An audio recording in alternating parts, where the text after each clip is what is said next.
Step 2. Wash for 20 seconds. That's like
Okay, I think we're all here.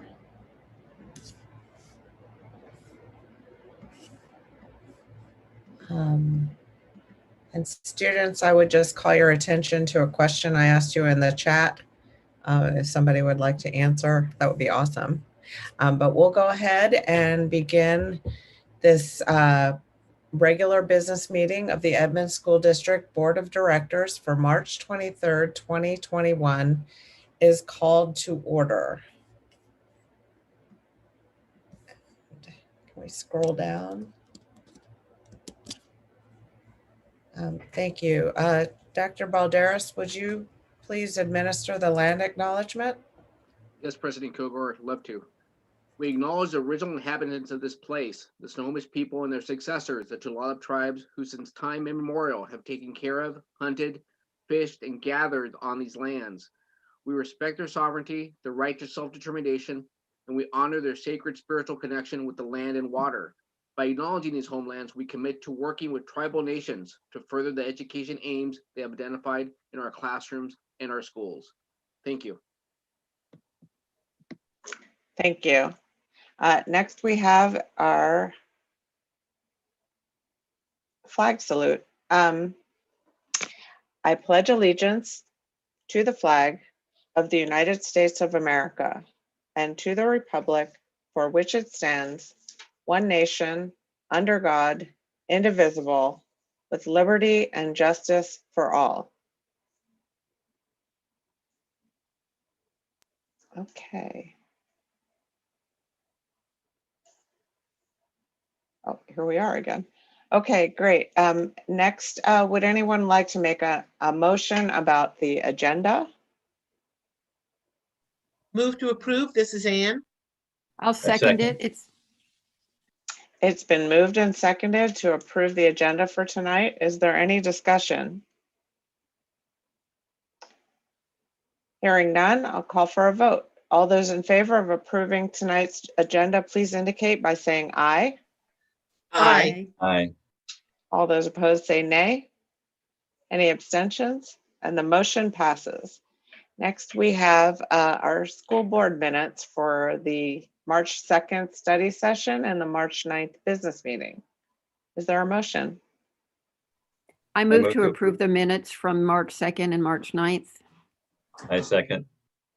It's been moved and seconded to approve the minutes for March 2nd and March 9th, 2021. Is there any discussion? Yes, this is Ann. Because I was absent on the March 9th, I will be abstaining since we're doing both of them at the same time. I'll go ahead and abstain for both. Okay. Okay, let's have a vote. All those in favor of approving the minutes, please indicate by saying aye. Aye. Any opposed, say nay. And any abstentions? This is Ann. I abstain. Thank you. Next, we have our public comments. The public comment item on the agenda is an opportunity for citizens to address the school board.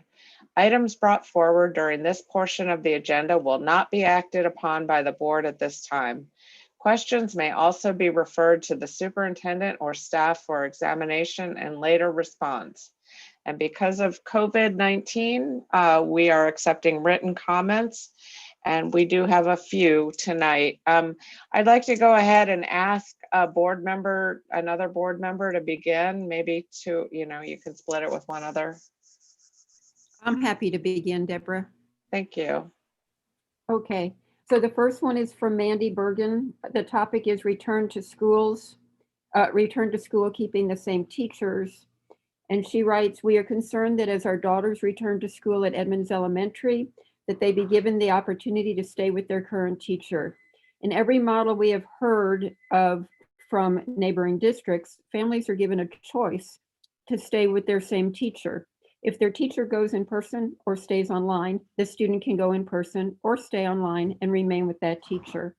However, we have been told that we first have to choose if we are going to return to campus, and we have no guarantees about who will be their teacher for the remaining 2 months of this year.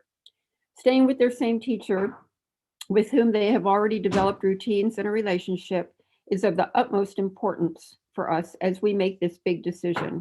We feel that we are not being given a fair chance to choose what's best for the kids to continue with their same teacher. There are only 2 months left of the school year. We hope that you give families the chance to maintain as much continuity as possible and give us the choice to stay with our teachers. Thank you for your attention. The next comment is from Carla Benitez. The agenda item or topic is keep late start. And she says, I think we should keep the late start and the same time school ends. Why? Because it's getting harder to keep up with work and school in general. You guys are making this harder for us. The third comment is from Rob Glasser. The topic is about the ESD robotics program. I wanted to take this opportunity to let you know, as a parent of a Linwood High School senior that is both on varsity volleyball and the robotics team, that I am extremely disappointed that you haven't allowed the robotics program to resume following the same COVID protocols that you are using for sports. Robotics is just as important as sports. I am lucky that my daughter does both, so at least she is getting some interaction with her teammates this year.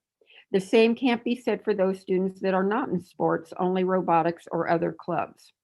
The robotics team has been huge for my daughter, not only teaching her teamwork and STEM skills, but also communications and presentation skills that will help her in college and her professional career.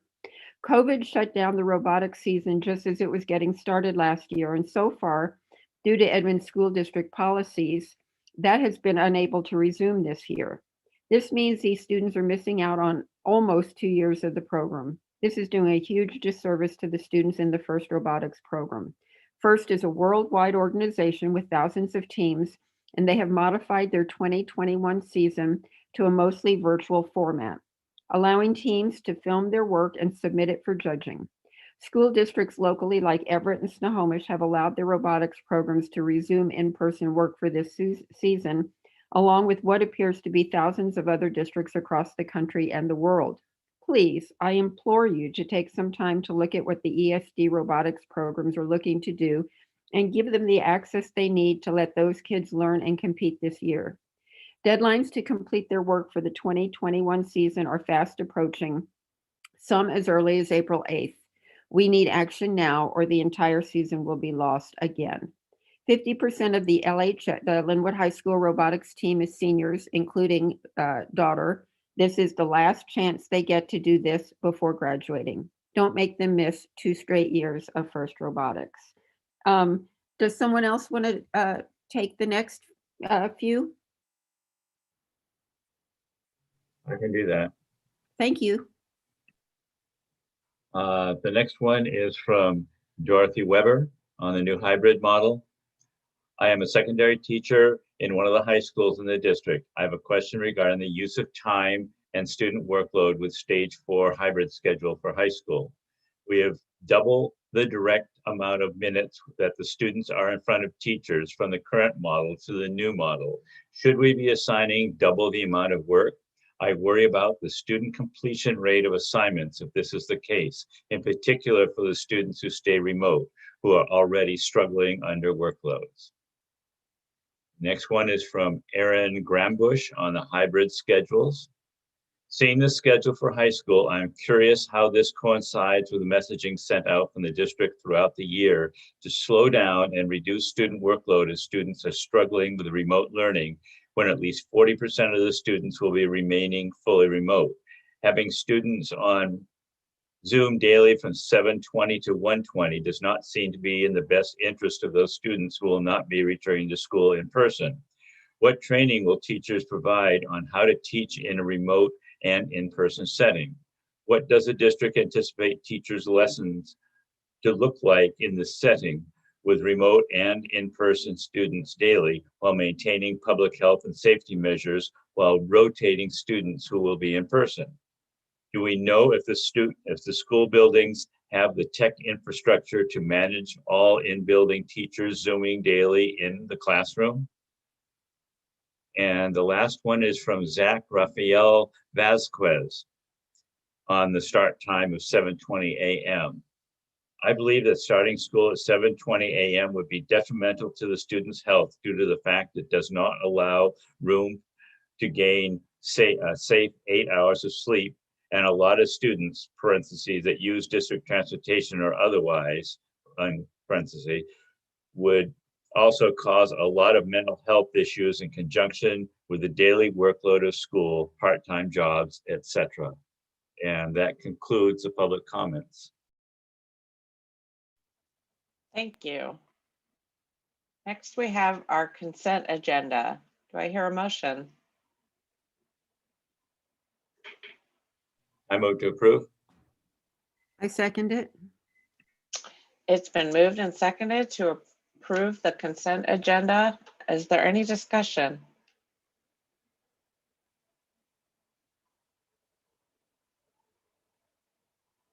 I just have one comment. I want to thank our taxpayers once again for passing the tech levy that has gotten us through this pandemic, believe it or not, relatively easily.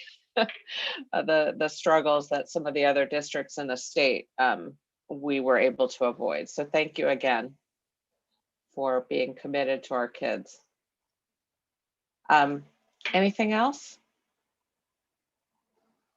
Okay, Allison, may I call for a roll call vote, please?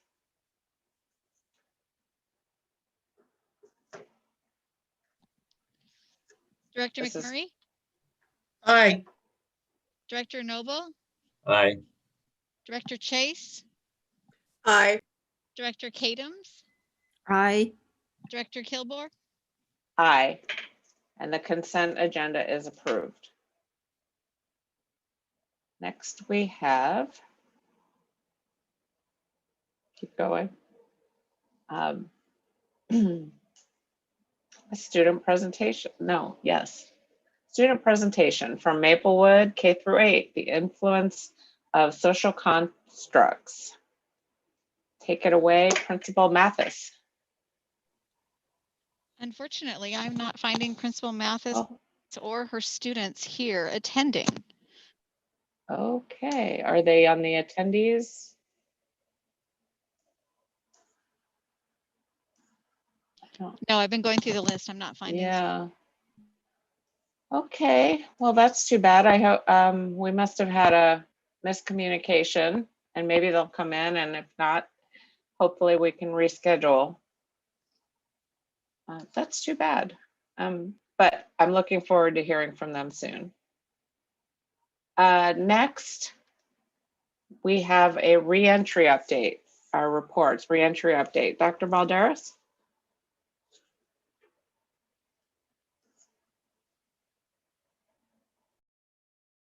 Thank you, Board of Directors, and we will be rescheduling Maplewood's K-8 presentation to the board if they do not come on screen here soon. So do you want to begin with the reentry update? If I can pull the PowerPoint power deck up.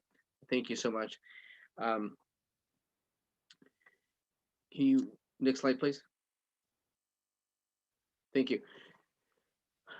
So as you've seen a slide many times, we are currently in stage 2 of our reentry and moving towards stage 3 and 4 here very quickly. Just to reiterate, the next slide, please.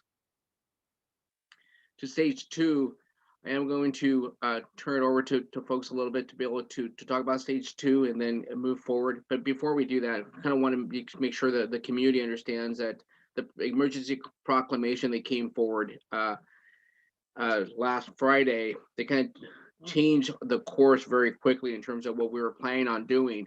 We had planned on moving forward toward our hubs, and that was turned around again when the governor provided the edict that we re-enter all kids this year. Our K-6 kids in totality will be in no later than April 12th, and our secondary kids no later than April 19th. And we had already been planning on K2 coming in. We have our second grade that started yesterday, I stated there, and our K1 will begin next Monday.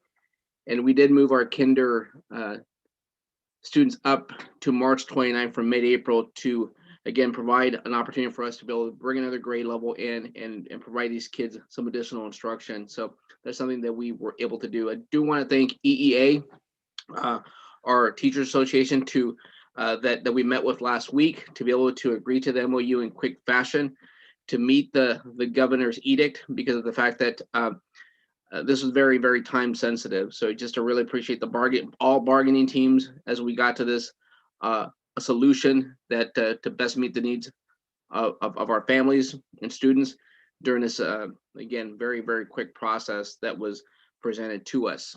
So that was stage 2. Next slide, please.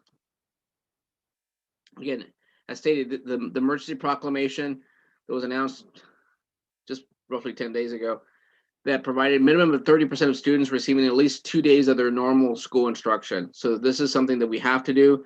I know that we can't communicate this enough in terms of what this looks like. We need to provide at least 2 days of normal school instruction to our families and have any student who wants the opportunity to access in-person instruction must be provided that opportunity. And that's what we're working towards. As I stated, April 12th for all elementary and April 19th for all secondary. And just want to make sure people understand that every student has that opportunity. And we're still working through staff leaves, because again, there's some staff that do qualify for some leaves, and that prevents us from there has to be some switching that happens in some cases. And we're going to actually walk you through what the schedules will look like. Next slide, please. Some of the numbers here for K2. I know something that the board had requested early on. For K2, 57% of the kids, I'm not going to read to you, it's right there, but 57% in person. And for the rest right now, it's if you disaggregate the data, 65% of kids at the elementary level want to come in, and 59% of the secondary kids want to come in. And that could change. And again, one of the things that we did do is we provided the opportunity for our K2 kids to be able to switch out their request to once the schedules came out, because I think that's something that with siblings want to best meet the needs of our families. We did have quite a few kids again change teachers, and 100% of the teachers were able to stay in buildings, and the majority at their grade level. But kids did switch teachers, and that's something that we knew that was going to happen because of the manner that we were getting requests to be able to stay remote or come in, and it does become a math problem in terms of how many kids we can have in building at any given time, how many teachers we have, and of course it's a space issue that we're going to talk a little bit about here in a second. Next slide, please. Turn this over to staff on the videos. I believe this is Harmony. It's Rob. I'll take this Sorry, one. Rob. Good evening, everyone. This is Rob Baumgartner. I'm the executive director of our student learning department. One of the things that we've been working on over the last several weeks is a series of health and safety videos for our students and our families. And this has been a partnership between our excellent communications team and our excellent health services team, looking at ways that we could really do 2 things. One is to provide safety information and some pre-training for our students and their families that could be utilized at home before students come in person. But these videos could also be used as teaching tools for when students come back into the school. Several videos have already been communicated on our social media and on our district website by our comms team. And these include a video on mask wearing, our health attestation process, some key features about getting to school, and hand washing. And we thought it would be nice to share one of those videos with you as part of our presentation. So Sherelle, if you could cue the hand washing video for us, that would be great.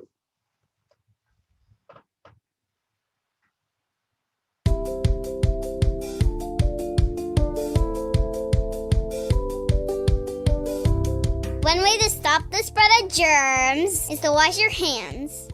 When you get to school, the first thing you would do is wash your hands. Let's talk about the best way to wash your hands. Step 1. Use warm water and soap. Rub your hands really well and make lots of bubbles. Step 2. Wash for 20 seconds. That's like singing happy birthday 2 times. Step 3. Rinse your hands really well. Step 4. Use a paper towel to make sure they're nice and dry. Shut off the water using the paper towel and throw the paper towel away in the bin. Washing hands with warm water and soap is the best. The other option is to use hand sanitizer. There will be several times throughout the day for you to wash your hands or sanitize.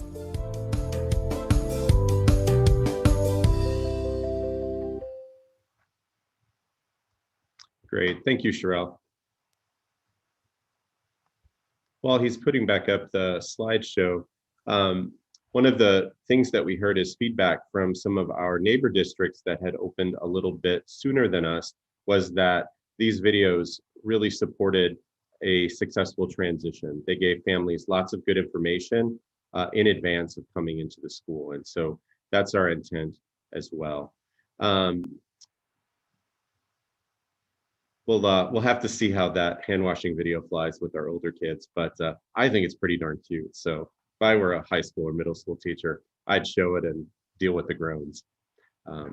But next slide, excuse me, Sherelle. So we are going to talk lots this evening about the upcoming stages of reentry. And I'll begin by talking a little bit about stage 3. The key things to note here is that it really is the same model that we're using for kindergarten through 2nd grade. And so this graphic that is in the slide here is one that you're familiar with. And so we've divided our students into a remote learning group and an in-person learning group. And we're calling those the cohorts A and B and cohort C. So as you can see, we're alternating the cohorts A and B when they're attending and for in-person learning, and then on their alternate days, they'll have remote learning at home that will be largely asynchronous in this model. Our group C in this model will continue to receive their instruction with a teacher who has a remote teaching assignment as well. Wednesdays continue as our asynchronous days. Those are critical days for teachers to do the additional planning that's required for this model. It's also an opportunity for us to deep clean our schools and get ready for the next 2 days of instruction. So in sum, it's really a replication of what we've already shared about our K2 model. Lots is already underway to make this happen. Our students have filled out their intent forms with their families, and we're working to arrange staffing so that we can start the next stage of this model in April on the 12th. So next slide, and I'll turn things over to Greg Schwab. Hello, everybody. Greg Schwab, Assistant Superintendent. And I want to talk a little bit about the secondary schedule for grades 7 through 12. So we are doing what we're calling a concurrent ABC model, and I'm going to try to walk you through it a little bit. And so one of the first things we wanted to do was to match the elementary cohort using the A-B model for days of the week that each cohort is in, because we want to make sure that we're trying our best to keep students with siblings at other grade levels within the same cohorts for their week of school. So in the ABC concurrent model, all secondary students are going to receive instruction at the same time. How they receive it will depend upon which cohort they're in or which model of learning they choose. So we'll actually have 3 groups. One group will be our A cohort, which will be our in-person cohort on Monday. Those students will be in the classroom receiving in-person instruction from the teacher. At the same time on Monday, we'll have our B cohort, which will be using remote learning to remote into the classroom where the teacher is teaching the live instruction, and they'll receive their instruction via Zoom. And then we see the third cohort, or is the C cohort. Those are the students that have chosen to stay fully remote. They will also remote into the classroom and receive their instruction from the teacher that is delivering the in-person instruction. And then on Tuesday, we switch, and the A and B cohort switch. So now the A cohort is receiving remote instruction from the in-person teacher. The B cohort is now in the classroom receiving in-person instruction from the teacher. And the C cohort remains remote learning, but also receiving instruction from the teacher. Wednesday is an independent asynchronous learning day for all students. And then on Thursday and Friday, we repeat that process again with our A, B, and C cohorts. One of the reasons why we felt like this was an important model to use was because at secondary, we very much wanted to maintain our students in their classes and not have to go through a shift of teachers. With 10 weeks left to go in the school year, at a middle school or a high school with 6 classes, it would be too complicated with 10 weeks left in the school year to completely unschedule and reschedule students.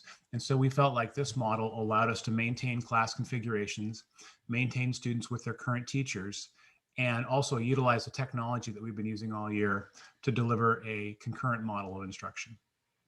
So if we could go to the next slide, please. So just to give you an example of what this might look like, we have 3 students, Maria, Thomas, and Sam. And Maria is in the A cohort. Thomas is in the B cohort, and Sam is in the C cohort, and they're all receiving instruction from their teacher, Ms. Jones. So on Monday and Thursday, you can see that Maria, who's in the A cohort, is going to be in the building receiving in-person instruction.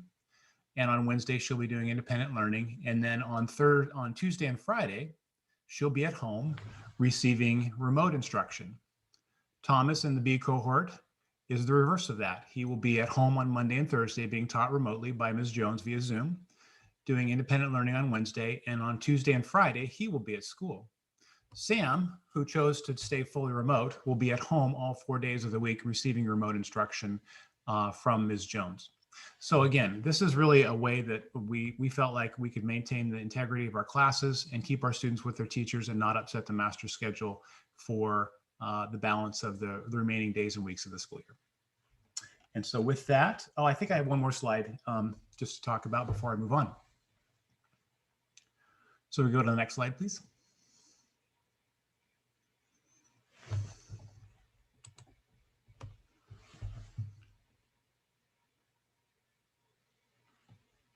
Here we go. So again, the schools, each of our schools are going to have the opportunity to select either a 6-period day or a 3-period block. Could we go back one? Thank you. And the middle school student day will be from 8:10 to 2:10 p.m. The high school student day will be from 7:20 a.m. to 1:20 p.m. And I want to add a note too as well about, because we've heard from some students and families with some concern about switching back to an earlier start time after having been on a much later start time in remote learning for this school year. And we understand that this model of instruction may not work. So we do have some options to create flexibility for students and families who may be concerned about the length of the secondary day or how early in the morning they're having to start their day. So we just want to reassure those students and families that we will absolutely try to find ways to accommodate them using our e-learning program, and also trying to find ways that we can blend and be creative to support those families and make sure that if this schedule is really a challenge for them, we'll find ways to help accommodate so they can continue their learning for the rest of the school year. And I think I'm going to hand it off back to Dr. Balderas. Next slide, please. So some of the things that the staff are working on, again, since we heard last Friday, not last Friday, 10 days ago, with regards to the emergency proclamation from the governor, again, the move from the hub model to hybrid model of instruction. And we're very happy to be able to see kids on campus. I know that we had our second graders in yesterday and they were very excited to be on campus, is working through staff and staffing of the classrooms, as well as purchasing quickly technology to make sure that this happens. And that's something that we're getting a shipment next week, I believe, with regards to, I believe it's a week or 10 days from now to be able to get everything up and running in our schools. And also the instructional space expansion, as Mr. Schwab stated, there's a limited number of kids that can be in the classroom. So if there's classes that are larger that need to accommodate additional kids, or that we have additional students that want to come in, we need to make sure that we have space available in our schools. And we are going to be looking at every available space at our secondary schools to ensure that we have the opportunity to provide students the hybrid model if that's what they wish to do. And of course, transportation schedules that are currently being worked on right now, again, is one of the reasons we wanted to bring some grades in as well, is to make sure that we get the bus runs ready to go for our kids and start busing kids and making sure that we continue to hire drivers. And of course, the health and safety protocols, hence the videos, the trainings that we'll continue to do, ensuring that we're meeting the Department of Health and Labor and Industry standards requirements for us to be able to have in-person instruction in our campuses, including the 6-foot space. I know that the CDC has recently changed the 6-foot space to the 6-foot spacing to 3-foot spacing. And I know that California and Oregon have already moved that route in schools.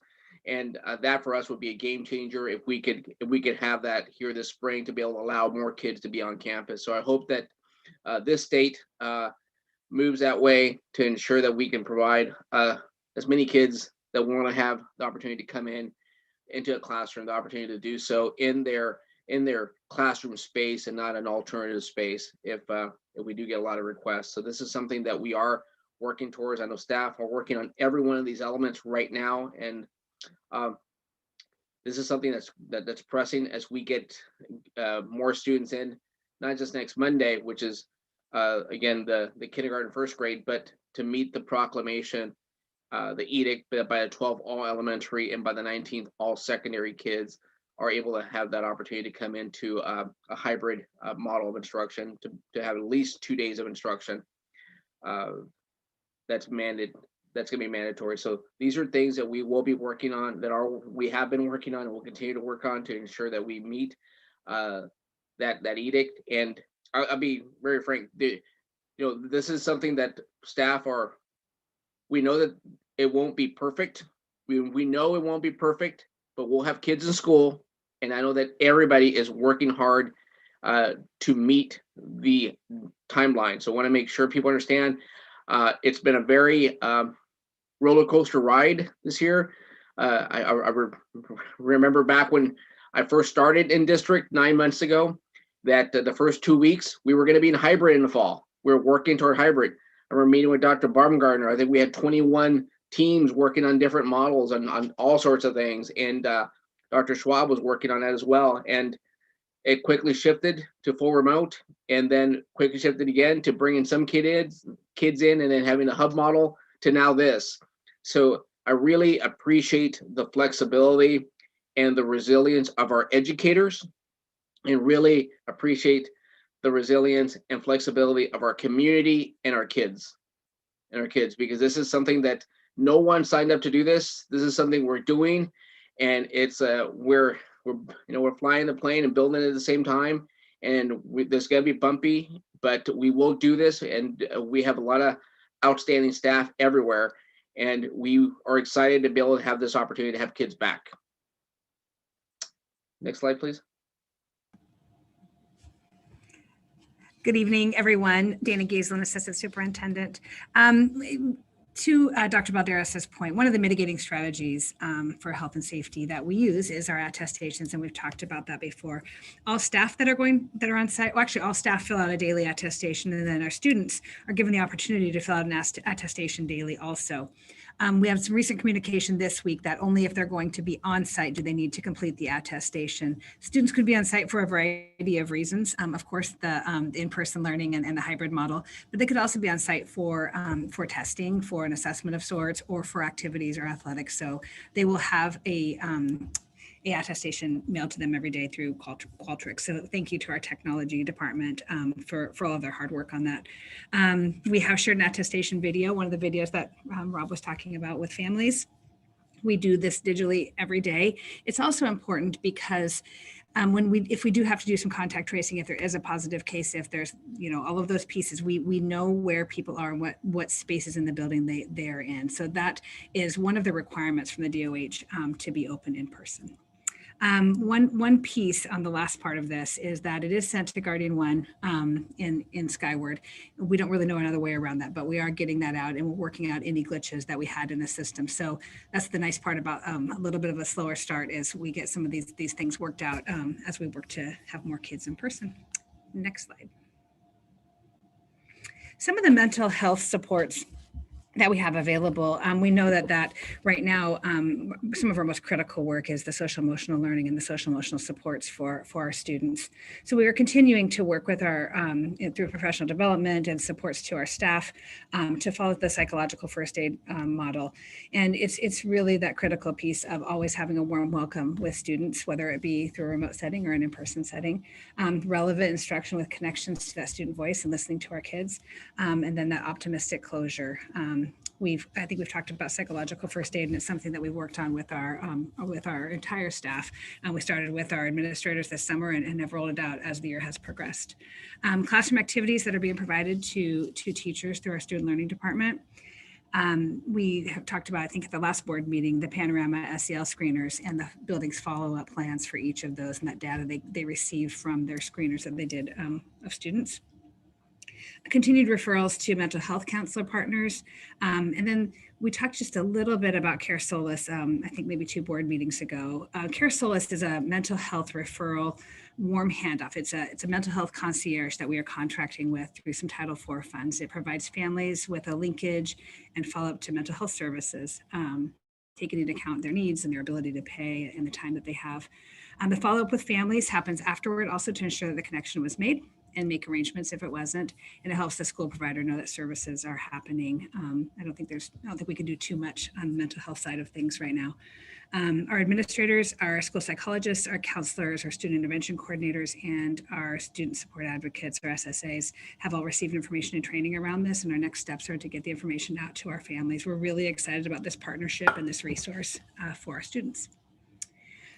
We have an SEL, a steering committee at the secondary level that's providing some good feedback and meeting to get information and resources out to our buildings. We have an advisory time through the recent MOU that is continuing at our middle schools and our high schools. Expanded SOS, which is a signs of suicide implementation at the secondary level. And then Suicide Prevention Intervention Committee doing that work around the SOS implementation and how that rollout's happening and responding to things as they come up. So those are just some of the mental health work that's being done across the district by many, many people. Next slide. And I'll hand it off to Greg Schwab. All right. Hello, everybody. Again, this is Greg Schwab. I want to talk a little bit about just some updates on our athletics that we've been offering since January. So back in early January, we began outdoor conditioning, and that lasted for about a month. We are planning another round of open gym conditioning for winter sports, and that will begin after spring break when the fall sports seasons conclude. And we are just, as odd as it sounds, we are just wrapping up our fall sports season, which ran from February 22nd. It wraps up next week on April 1st. And then we'll begin our spring sports season next, and that will run from March 30th through May 7th. And then we'll conclude our athletics competitions with our winter sports season later in May and early June. So that's the plan for athletics. And I did want to add too, I know there was the comment that we heard from the parent about robotics, and I did want to let everyone know that we will be starting up our after school activities, which are separate from athletics, as soon as we get the language finalized for our association, because those are it's part of our teacher contract, and we needed to finalize some health and safety language for those after school activities. And we were very close to doing that when Governor Inslee gave us his proclamation that said you've got to open. So we had to set that aside and get to work on this, but we're now going to get back to that.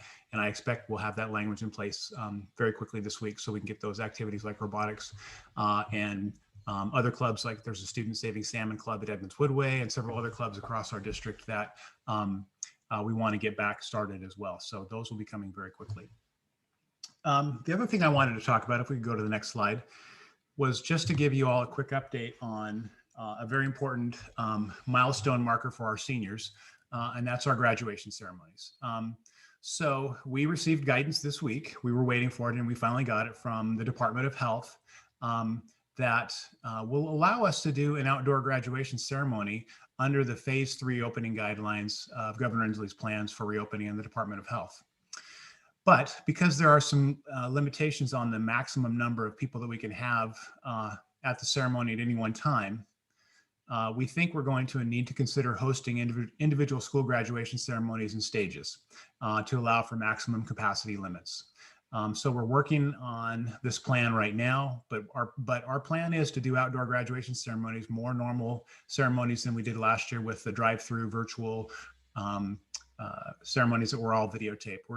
We will probably have some element of that in the ceremony, but we will also do a live ceremony where students will receive their diplomas at the stadium, walking across the stage with family present to see it happen. So more to come on that, but in order for us to do this, we think we're going to need to plan 2 ceremonies per day using a Saturday and a Sunday to allow for the longer period of time needed for each school ceremony. So like I said, those plans are in development right now, but now that we know what the Department of Health says we can do, we can get to work planning those ceremonies, and I'll provide the board with an update at a subsequent board meeting just to let you know what those plans will actually look like and how graduations will actually look. So with that, I'm going to hand it off again to Dana.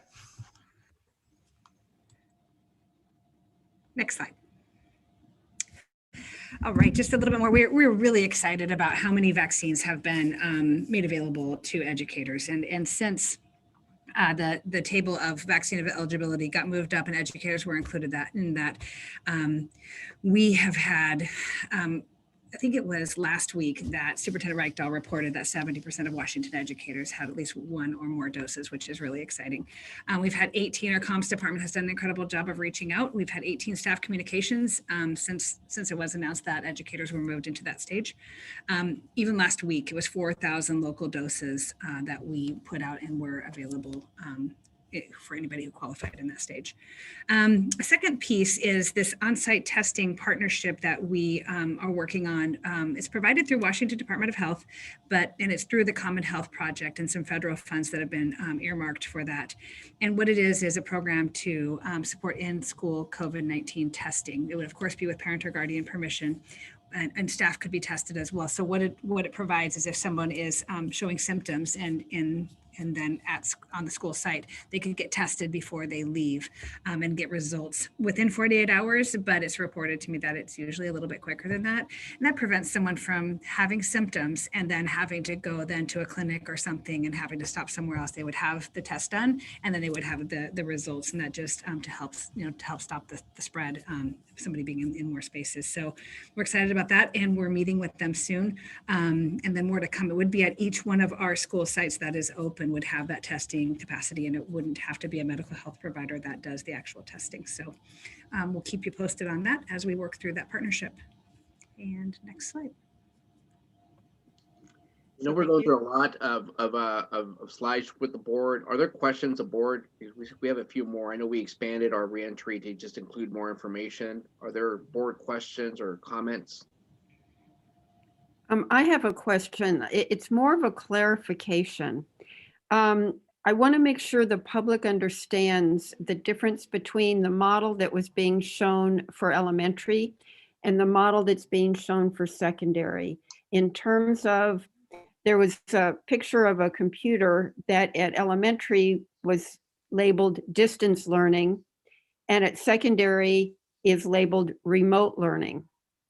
And I think it needs to be clear to people. And I think from the communications you've sent to parents, it probably is, but I think it's important that in the elementary where it says distance learning, that's asynchronous. And those kids are not then tapping into an in-person teacher at that time, which is different than the same color computer in the picture where it says remote learning for the secondary, where in fact those kids are tapping in, so that the secondary kids are actually getting 4 days of synchronous learning. The elementary kids are getting only 2 days of synchronous learning. Am I correct about that, to clarify that way? Yes.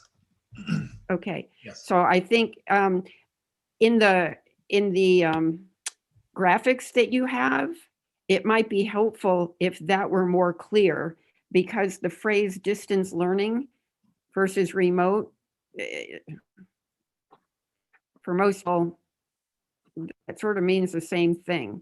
And so it seems to me that it ought to be much more clear that that is time the students are working on their own, on assignments, projects, whatever, but they're not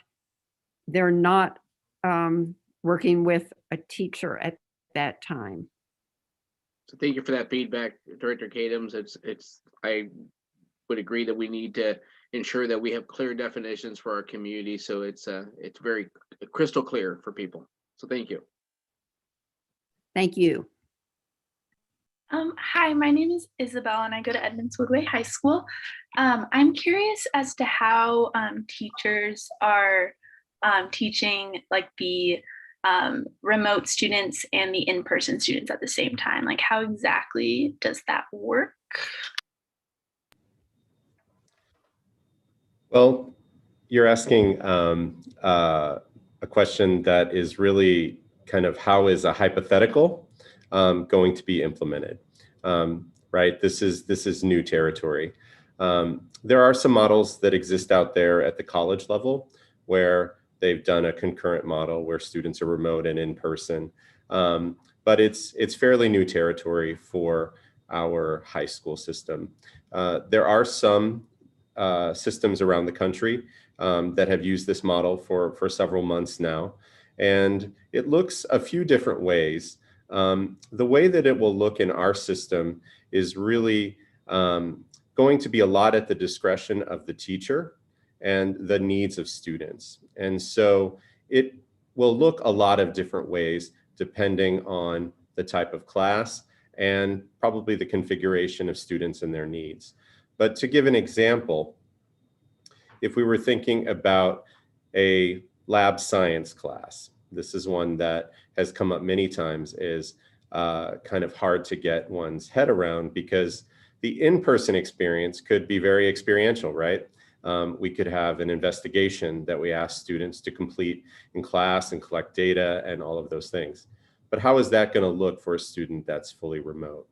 And that's where we know that our teachers can utilize various simulations that may not be the same as a hands-on experience in person, but could actually demonstrate using video or some access to some real data that's scientists have generated, those kinds of things that could model or replicate to the degree possible that experience for kids at home.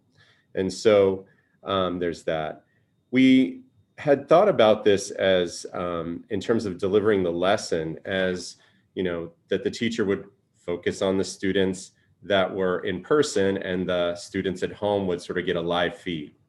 And that's one way that could work. We'd also thought, well, and then maybe there's a pivot where you put the students, but you ask the students in the classroom to work on an independent or group task. And then the teacher would focus their attention on the students that are Zooming into the classroom. What we heard from our teachers that were at the bargaining table with us was that separating it in those ways was probably not very organic and may not be really responsive to what's happening in the classroom. And so our goal is to support teachers in thinking about what tools we have available, what our learning objectives are, and how we might best support a learning experience for students in both of those settings. And it will take some good thinking, some trial and error. And, you know, the few teachers that I've talked to are nervous, but excited about trying it out and seeing what it means for students learning and getting kids back in person. So I don't think there's a prescriptive model that you're going to see. It'll look probably different in all 6 of your classes, or 7 if you have that many. But we're definitely thinking about how we can best support teachers and thinking about those things.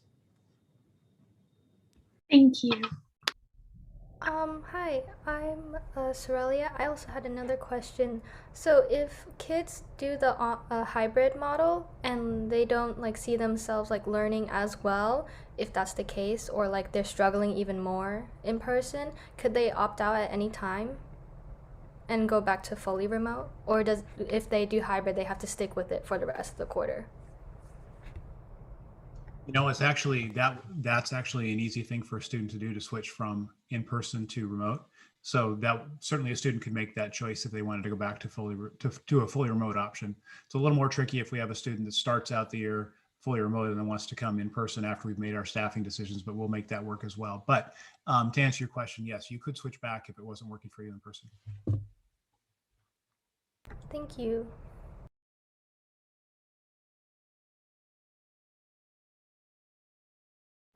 Terrell, can you bring up the PowerPoint again? Thank you. Turn it over to Lydia, I believe. Thank you. So I'm Lydia Sully, Executive Director of Business and Finance. Just wanted to give you a brief update. We will be providing free breakfast and lunch to any in-person student who wants one. But students can certainly still choose to bring in their own lunch from home. We will continue with our 7-day meal kits at community and school locations, along with some home deliveries. And just wanted to report that in 1 year, we served 2.2 million meals to our families. Next slide, please.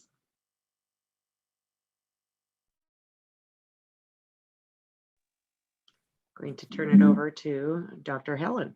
Thank you.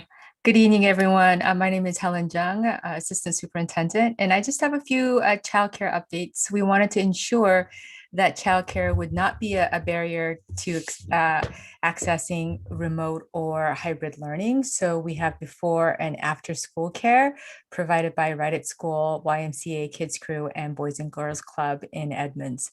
Right at School will be servicing this list of elementary schools.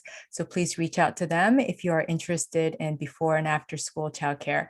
YMCA is covering 3 schools. Kids Crew and Boys and Girls Club will be functioning in their own spaces, pavilions, and facilities, but please reach out to them.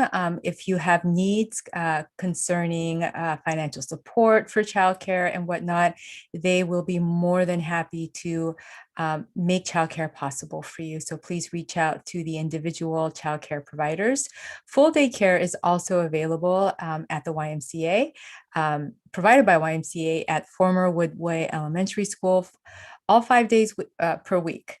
And Right at School will be supporting our students at former Alderwood Middle School 5 days a week. And Boys and Girls Club and Kids Crew will be supporting our students from their own facilities as well for full day care. So please reach out to them. And if you have any concerns, also reach out to our school leaders who have been advocating fiercely for our families to ensure that they have options. And if you are having a hard time getting to hybrid learning because of childcare, we are here for you and we want to make it work. So please reach out. That's it. Next slide. Dr. Jung? Yes.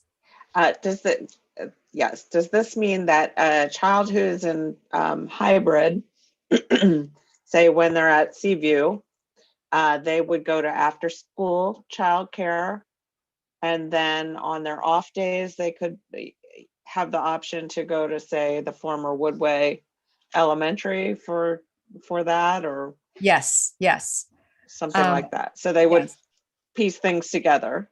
Right.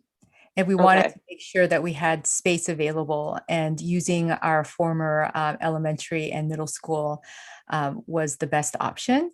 But we still have care provided by the Boys and Girls Club, and they have space in their own facilities as well as kids crew for full day care. So Okay, so there would be the family's choice, but we can help them absolutely. make sure that they have access to all that. Yes. Okay, thank you. Any other questions? All right. Next slide, please. So this is Lydia Sully again, a brief update on ESSER 1. We have committed or expended those funds. Expenditures already occurred for things like PPE and technology.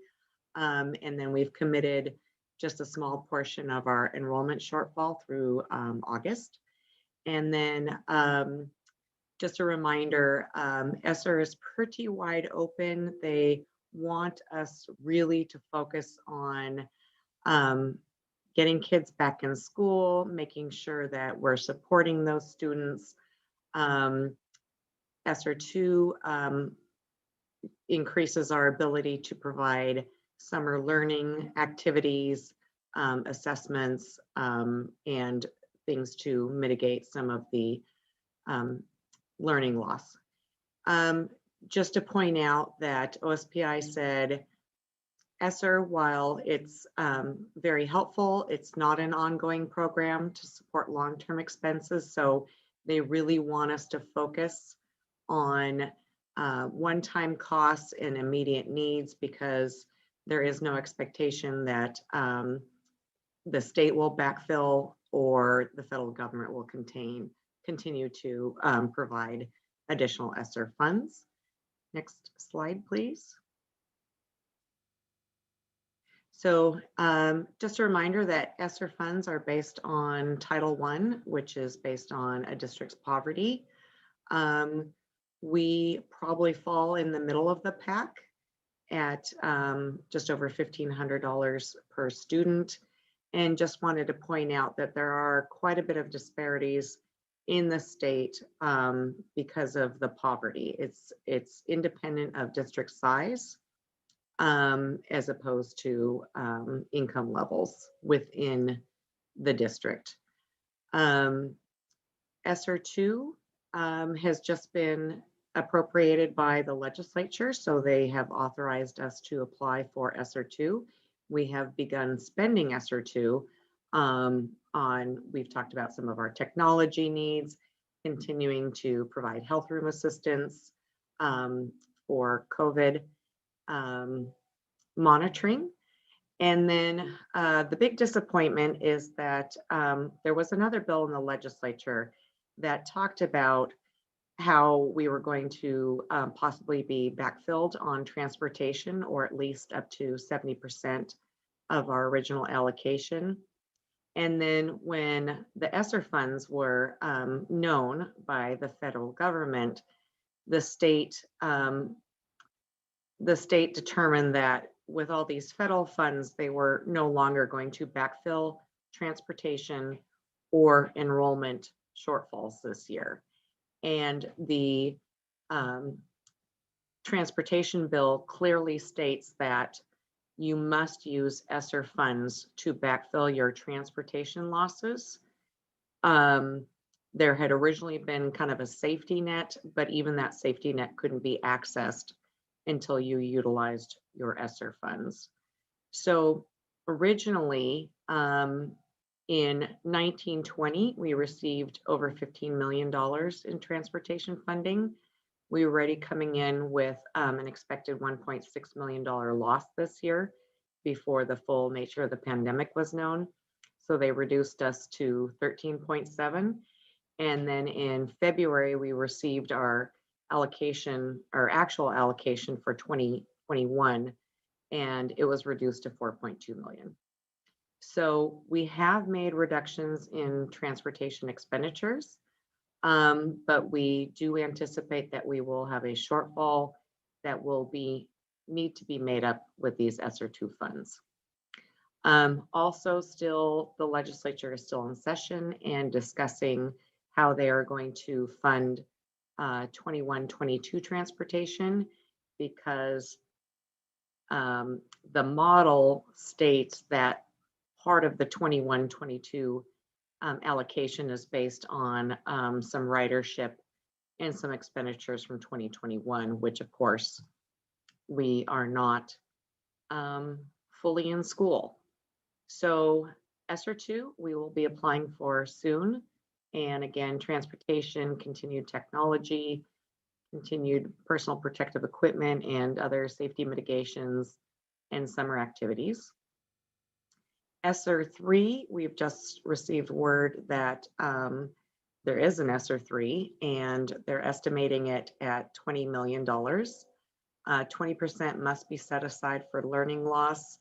And this source of funding is available until September 2023. So we anticipate that we would maximize it through the next 2 school years. And then I will turn to the next slide. All right.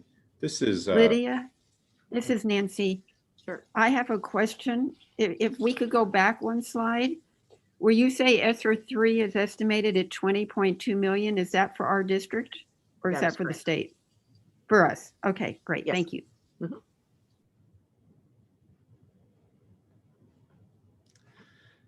This is Rob Baumgartner again.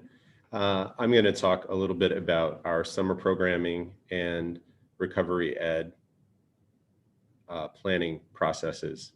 I'll start by talking a little bit about really what our intended outcomes are for our summer programming.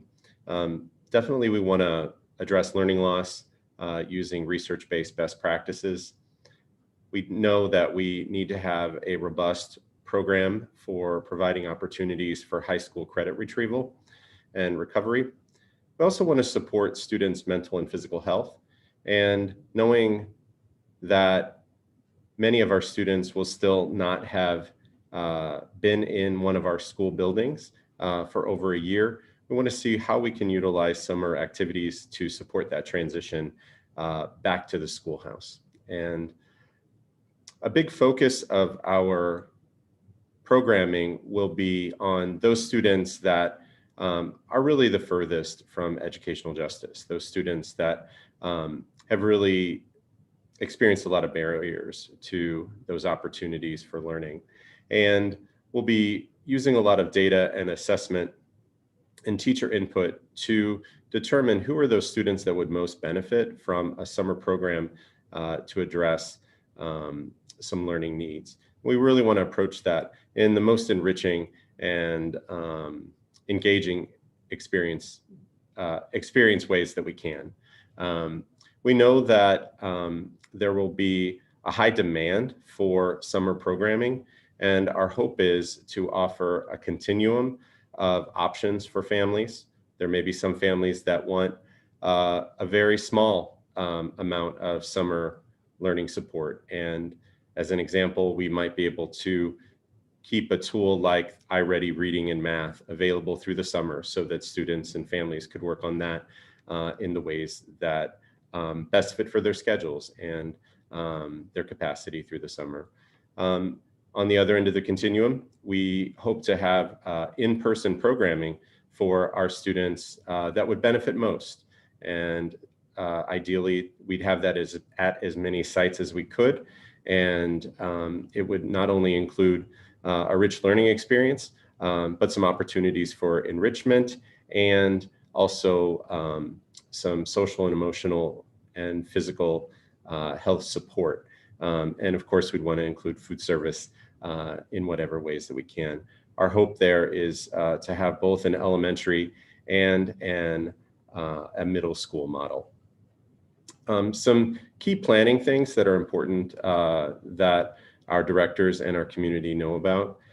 We are participating in a partnership through a Gates Foundation grant, and we are partnered with a consultancy group called Ed Northwest, and they're helping us with a couple of things, but one of those things is our summer and recovery ed planning, and that work is well underway.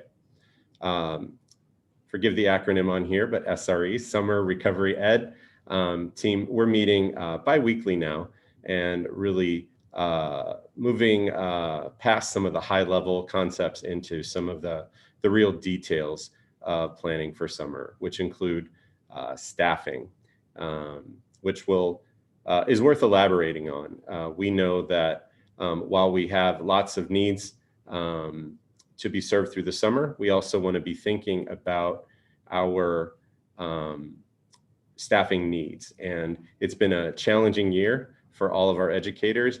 And we know that tapping that pool of employees to jump in and help out with summer learning is going to be a big ask. So we're working and thinking creatively about how we might staff those summer learning programs. Lots of planning ahead. And it just represents an example of the kind of work that we're doing right now. We also have to develop some tools and metrics for identifying those students that we think would most benefit, as well as working with our various partners, transportation, facilities, as well as human resources to work through all of those things. And a key feature, not so much a key feature, but one of the key steps that we need to make is we do need to present a summer recovery learning plan to OSPI by the beginning of June. And you can see there the various things that will need to include.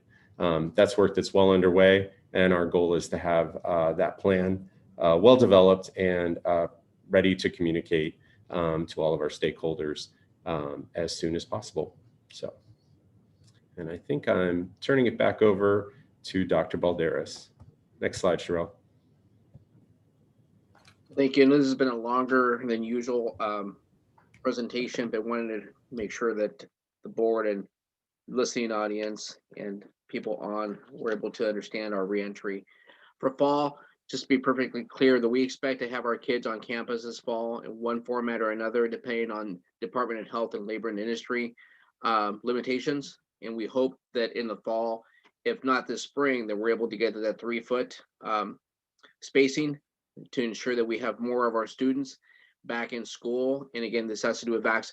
And by then, anybody who hopefully will have everybody would have the opportunity to have been vaccinated if you're an employee on our campuses, as well as I know we're hearing about vaccines for students 12 years plus, and also for those less than 12 years, hopefully the first quarter of 22, but hopefully get vaccines for anybody who's 12 years plus here in the fall sometime, and that would help with this as well. But we also know that there's going to be a need for some sort of remote learning, and I know that's something we'll need to provide that opportunity to our communities. And of course, we need to work with our partners, our association partners, to ensure that we're able to do this very quickly to make sure that we can communicate to our families here before we leave for summer. That is the goal, so that we can plan out this summer when we are doing our summer school and be able to have our community understand what the model will look like for the fall. So again, just to reiterate, we fully expect to have kids on campus, always have expected to have kids on campus in some form or another. But again, the limitations are truly from the Department of Health and Labor and Industry in terms of how many kids we can have. So thank you for this, again, longer than usual presentation. I appreciate staff work in putting this together as well. And we're here to answer questions. But before we do that, I know we had 2 of our students weigh in. I want to see if students wanted to provide any input to what they heard as well.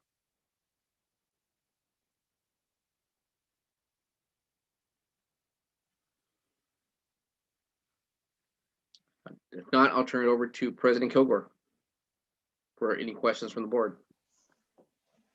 Board, are there any more questions or comments?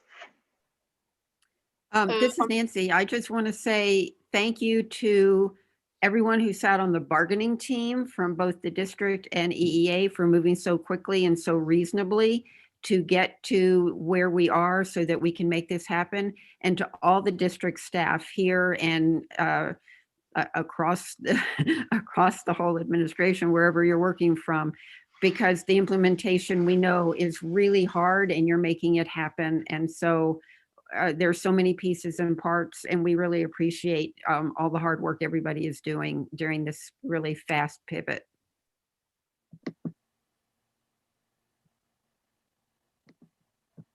This is Ann. I guess I would certainly want to say my thanks to everyone, but just a reminder, we're not back to normal yet. So I know there's a desire to kind of figure out how all of this is going to work, but this is still a tremendous amount of logistics that have to be figured out. I'm glad that we're able to do this in case we have a similar situation going into the fall. I'm hopeful that won't be the case, but we are still not back to normal, and I'm not exactly sure when normal's going to show up, or if it's going to even look like what it used to. So I appreciate everyone's flexibility and certainly the creativity and innovation of everyone involved to try to make this work as well as possible, recognizing that it can't be perfect. And so at some point you jettison perfect and you work with the best you can get. And I just appreciate everyone working so diligently to achieve the best we can get.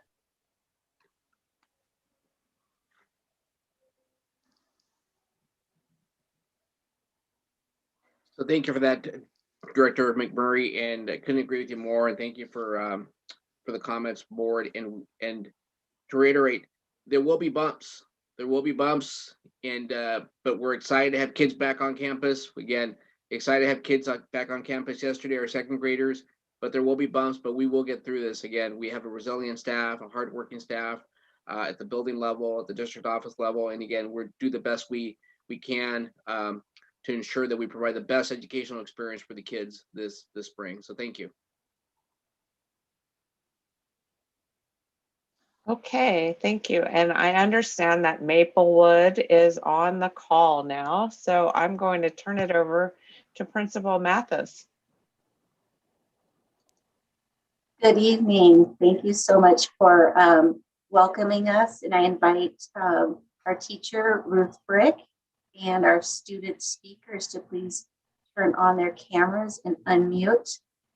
My name is Michelle Jacobs Mathis. I'm principal at Maplewood Parent Cooperative. And for a number of years, our staff has focused on issues of equity, particularly identity and expression and anti-bias. Teachers have worked hard on curriculum. Ms. Ruth Brick in particular has been a leader in participating in social justice and curriculum related activities with Jeff Stone. And I would like to introduce Ms. Ruth Brick to tell a little bit about this assignment, and then we'll have the kids each read a paragraph or two. Thank you. Thank you so much, Michelle. Good evening, everyone.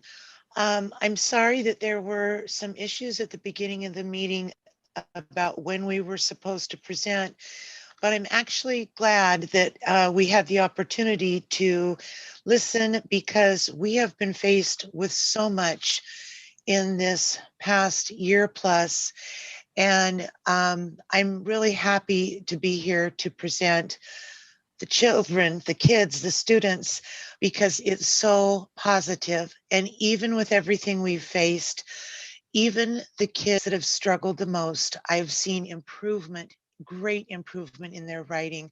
And one of the nice things about this model, that there are so many struggles, but one of the really nice things it has enabled me to really work one-on-one with so many students. And those office hours are so important.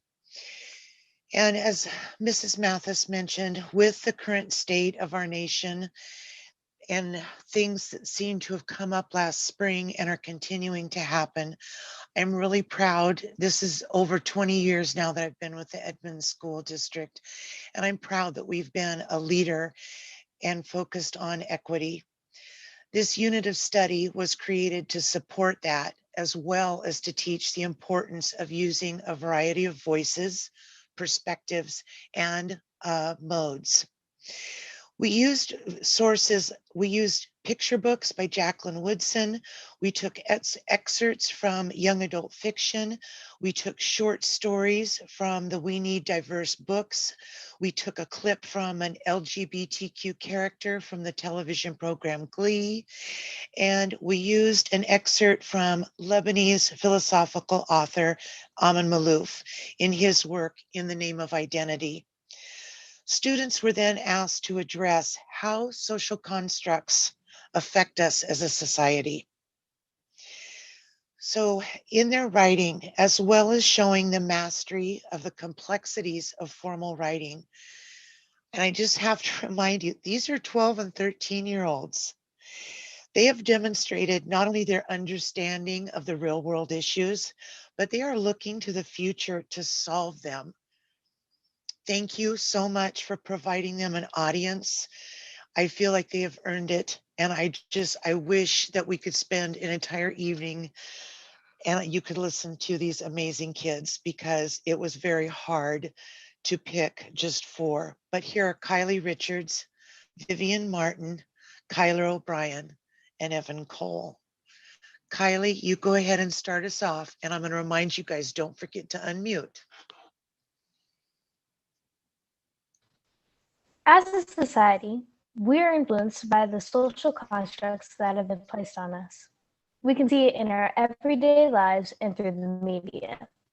Because of it, we tend to make assumptions about others. Some sources that illustrate this are the If I Were a Boy clip from Glee, Superhuman by Nicola Yoon, and Amin Maalouf in the Name of Identity. As a result of these examples, we begin to believe that African Americans and white people shouldn't be treated equally and equitably, and that it's not acceptable to be trans or identify yourself differently than others. Therefore, if we want to change these social constructs, we need to start treating everyone more respectfully and equitably.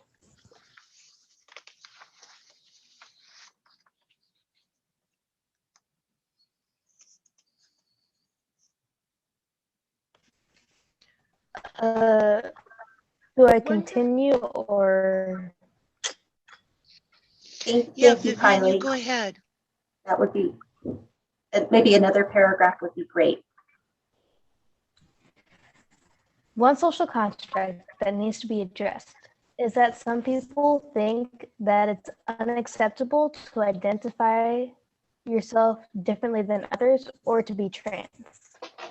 And the If I Were a Boy clip from Glee, the audience witnesses 3 boys bullying a trans character that goes by the name Unique. When they say things to her like, well, if it isn't it, the Q and the LGBTQYZ, who gives a crap, they're implying to her that she's abnormal and weird. This shows that thanks to atrocious social constructs such as this one, students and others don't treat each other respectfully. Maalouf said this is influential to one's identity and states that such factors may act as formative influences, but they can also cause permanent injuries. Maalouf 23. Clearly, Maalouf feels that Unique's identity is affected because when other people make him feel poor, he's poor or lame. That's a quote. Makes Unique feel as though she doesn't belong. The fact that they don't listen to her, If I Were a Boy lyrics, and that they don't care how it hurts, clearly makes Unique feel strange. Although the idea of being accepted as a trans person or identifying differently than others is an important one, treating African Americans and white people more equitably also needs to be considered. The issue of African Americans being treated less equitably than white people is also of grave concern. The author Nicola Yoon shares the sentiment in the story Superhuman, asking why are Americans so obsessed with race? And further, in Yoon's work, more mentions of race and racism occur, like the fact that if cops are just killing Black men without cause, then how can we all be okay with that? Shows that African Americans should be and need to be treated equitably. While the two incidents are not related, they do share the same elements. And because of this, it illustrates that not treating African Americans and white people equitably is harmful. Because in not doing so, it can not only shape the next generation into being racist, but also make it so that they ignore the fact that there is still indeed racism in America. Deliberately or otherwise, those around him mold him, shape him, instill him into family beliefs, rituals, attitudes, and also certain fears. Is another idea that Maluf feels is instrumental into shaping identity. Combining Maluf's ideas with others, we become aware of all our faults and the difficulties we face as a society. By treating others with respect and equitably, we can finally begin to address some of the problems we have in our society. Most of these problems stem from our use of social constructs, which means that we as individuals and communities need to look back at the social constructs that we have created and dispose of the ones that are just wrong, morally incorrect, and racist. Yeah, so that was the end of my paper. Thank you. Vivian? Kylie, thank you very much. All right, for our 3 students, maybe 2 paragraphs from your paper would be really perfect. Thank you. And Vivian, you're next, so you go ahead.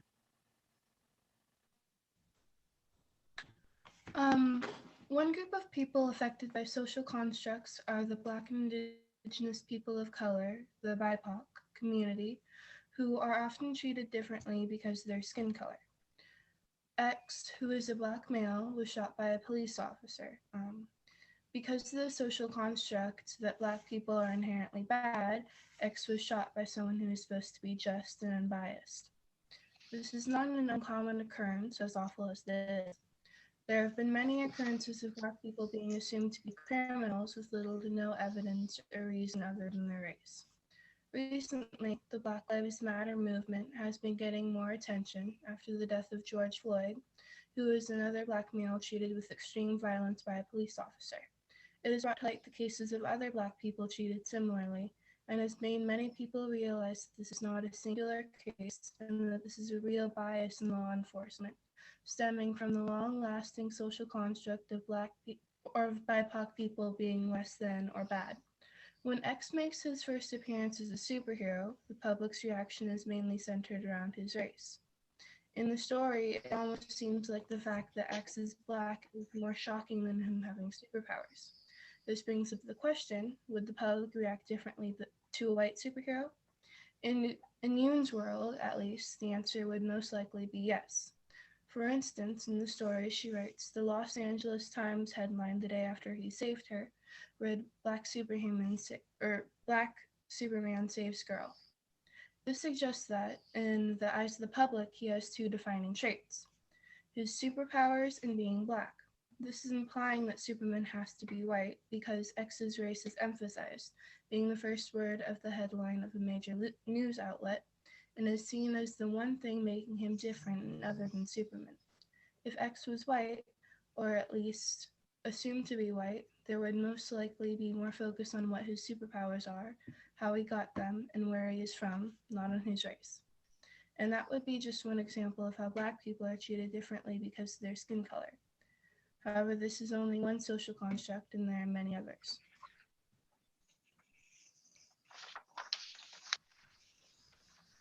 As well as BIPOC people, there are many other groups affected by social constructs, one of them being the LGBTQ plus community, who are often looked down upon by society for how they identify.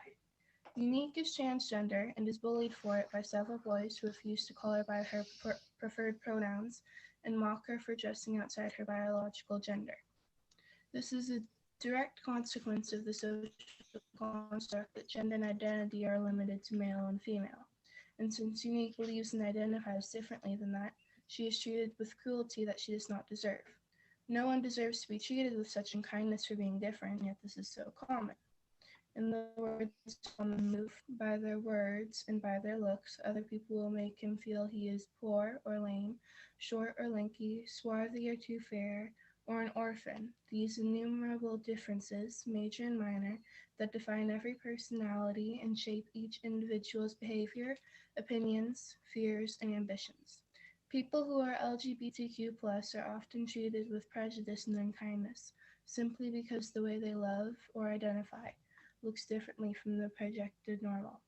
Even if someone is different, that does not make them less of a person and less valuable. One of the boys mocks Unique for being LGBTQ+ by way of mocking the acronym LGBTQ. When the boy does this, not only is he putting down Unique, he is simultaneously putting down the LGBTQ community as a whole and setting that example for his friends. This is a very unfair stance to take, not only because it is unkind, but also because the character is not LGBTQ+, as far as we know, so we cannot with good reason try to stomp on the community because he is not in it and not listening to what Unique, who is a part of the community, has to say about it.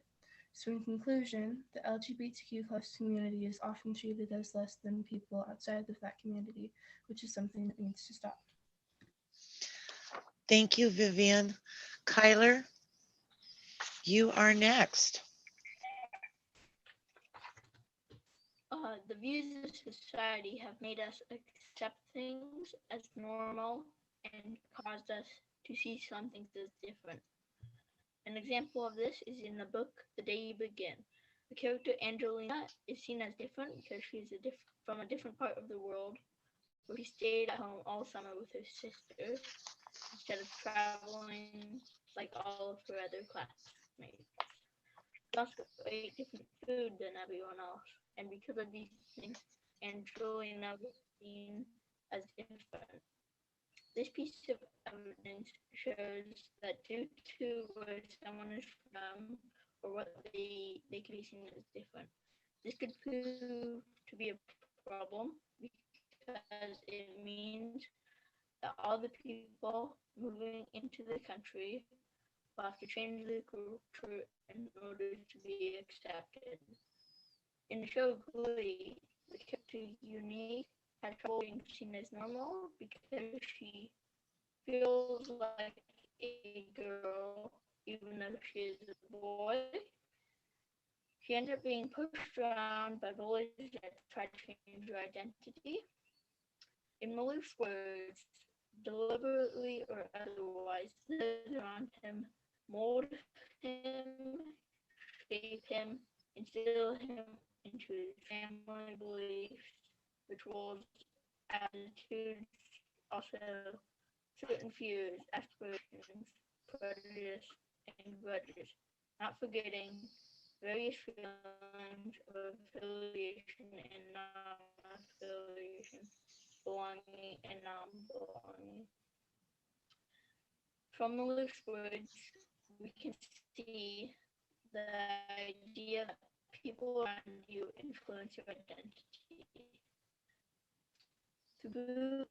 Through both Maloof's words and Unique's personality, we can see there will be people who want to be themselves, and others will try to change their identity into a more acceptable person. In the case of Unique, we can see this happening with the bullies trying to change her personality. This shows the ways that people's identities can be influenced by others. Society is influenced by social constructs in many ways, some of which are helpful, and other ones are harmful or damaging. Discrimination is one of these things. It can lead to people being shot because their skin is a different color, or them feeling differently about themselves, and they are ridiculed and bullied for it. This is shown in both superhuman and ways when a gets shot and unique gets bullied. These flaws also cause us as a society to see some things as different or not normal. We see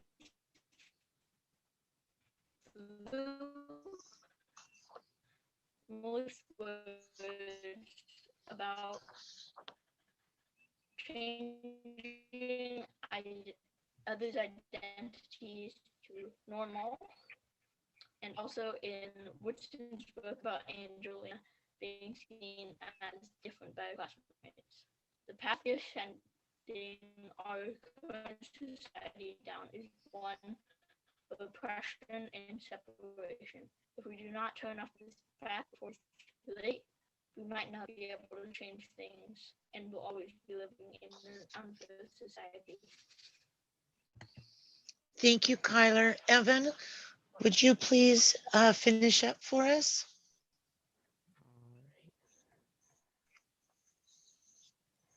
Some people in this world are people of color that are discriminated against because of social constructs.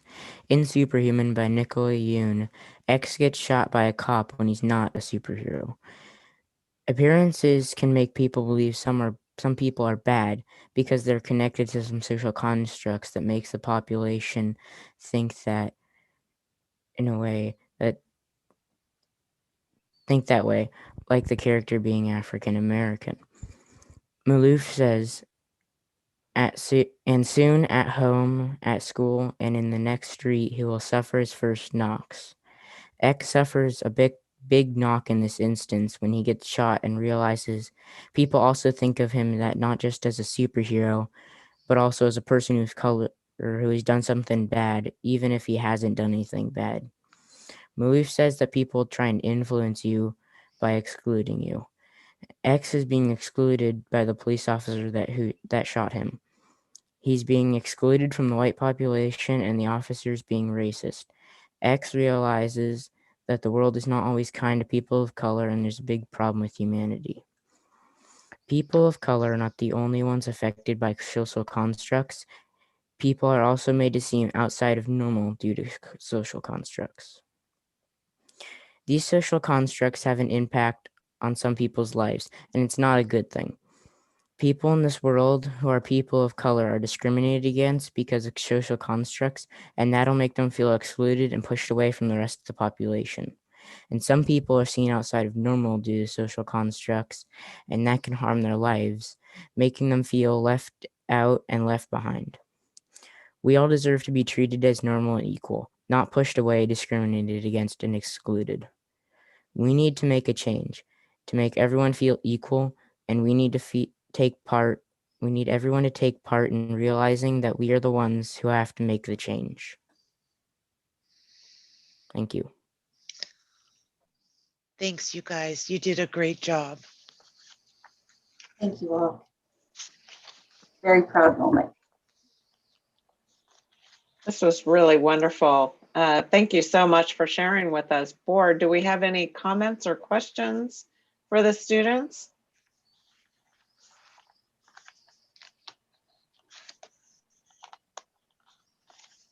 This is Anne. I'm wondering, were your essays made available to the rest of the class to be able to read them and discuss them? Or were they something that you created that went to the teacher only? We shared them with some of our friends just to get editing feedback from them, but they mostly just went straight to the teacher. I want to say how impressed I am. What you're writing about and thinking about are very sophisticated concepts that a lot of grown-ups don't get. And you guys clearly get them from your writing. It's clear. And it's important that you realize that your understandings as you go through life and others within your generation can make a big difference and hopefully change the influence of these kinds of social constructs that are damaging, and make the world a better place. So your understandings are essential to changing the world in the future.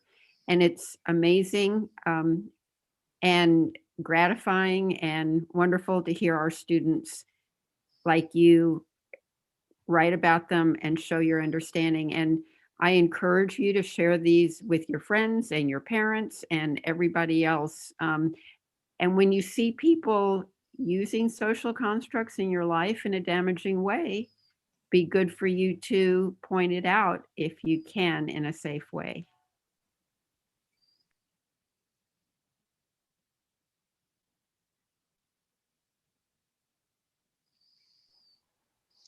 I just wanted to, go ahead. Sorry, I just wanted to finish up by saying, Anne, you had asked about the kids, the audience, and sharing.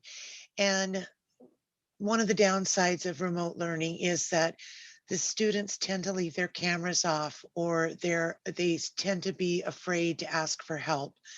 So I have tried to encourage them by forcing them a little bit and pulling sticks and saying, okay, you're going to share your essay. Okay, you're going to share your essay. And at first the kids, they said, oh, this is so excruciating. And that was yesterday. And today they're like, I want to go next. Can I go next? And so, and they have been encouraging one another. I did the same thing in my essay. Help me edit. So for them to have that feedback from one another, Mrs. Mathis, you said it, in really proud moment. I am really proud of these students as well as the other 48 who also worked real hard. So thank you so much for being such a good audience and for giving us this opportunity. Yes, thank you very much. We appreciate the opportunity to be able to share some of our work. And thank you for coming. We always like to hear from our students and our schools, and we look forward to seeing you again.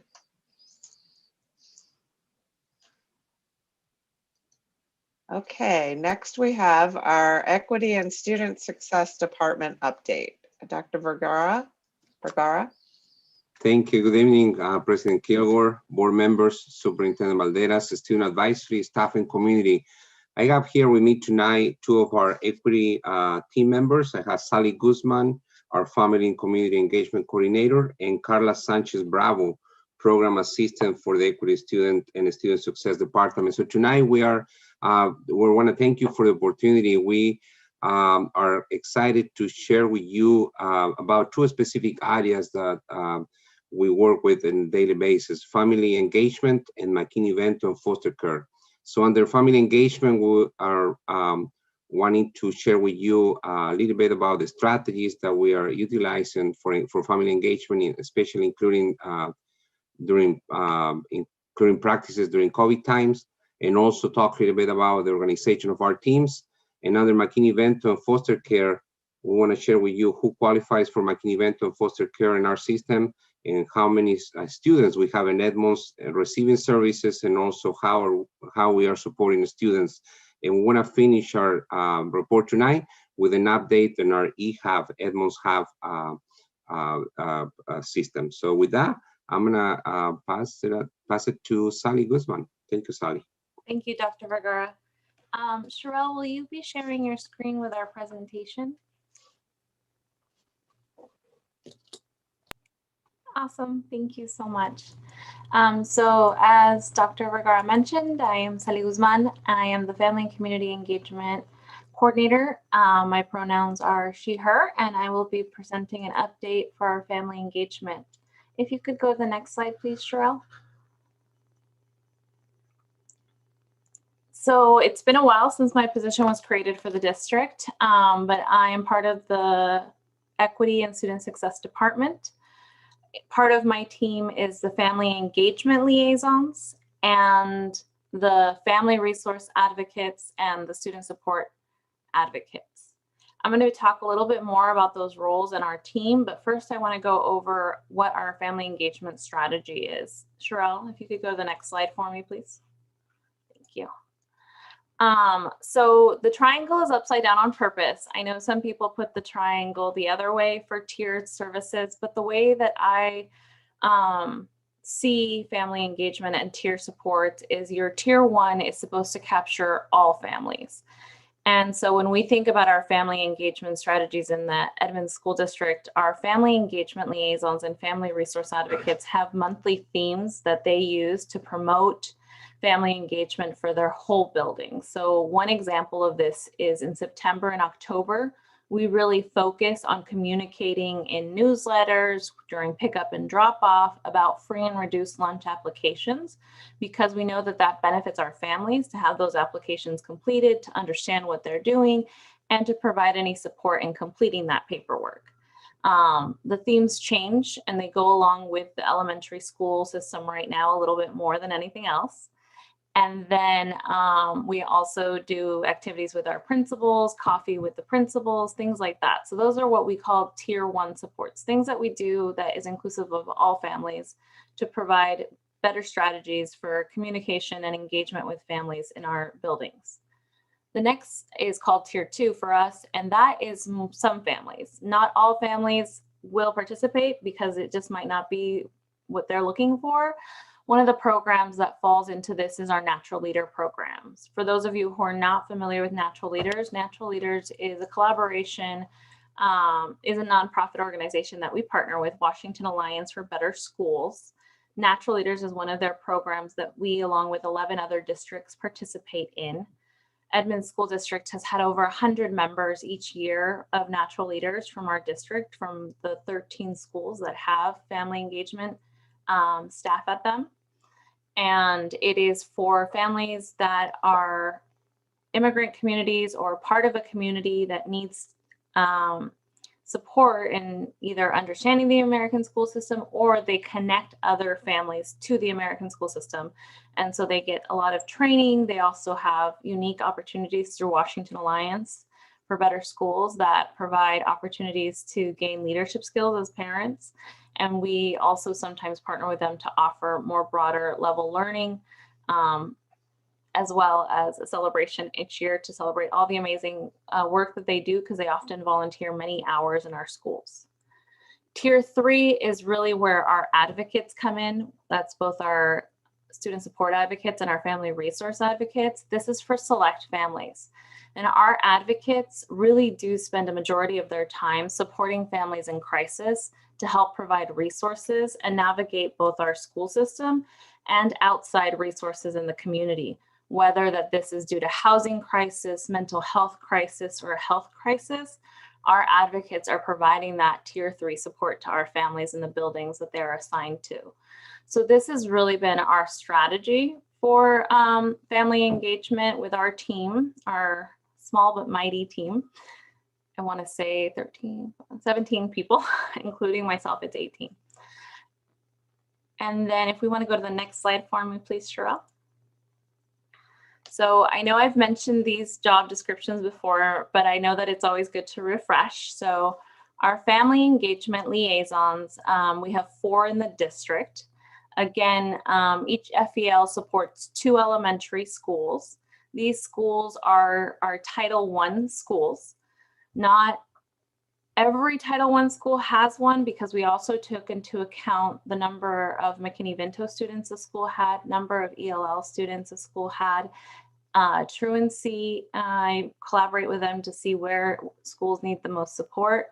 And we used to also take suspensions and expulsions into account. So there was an analysis matrix to decide which schools we were going to be placing family engagement liaisons into. And again, family engagement liaisons provide tier 1 and tier 2 support to assigned schools.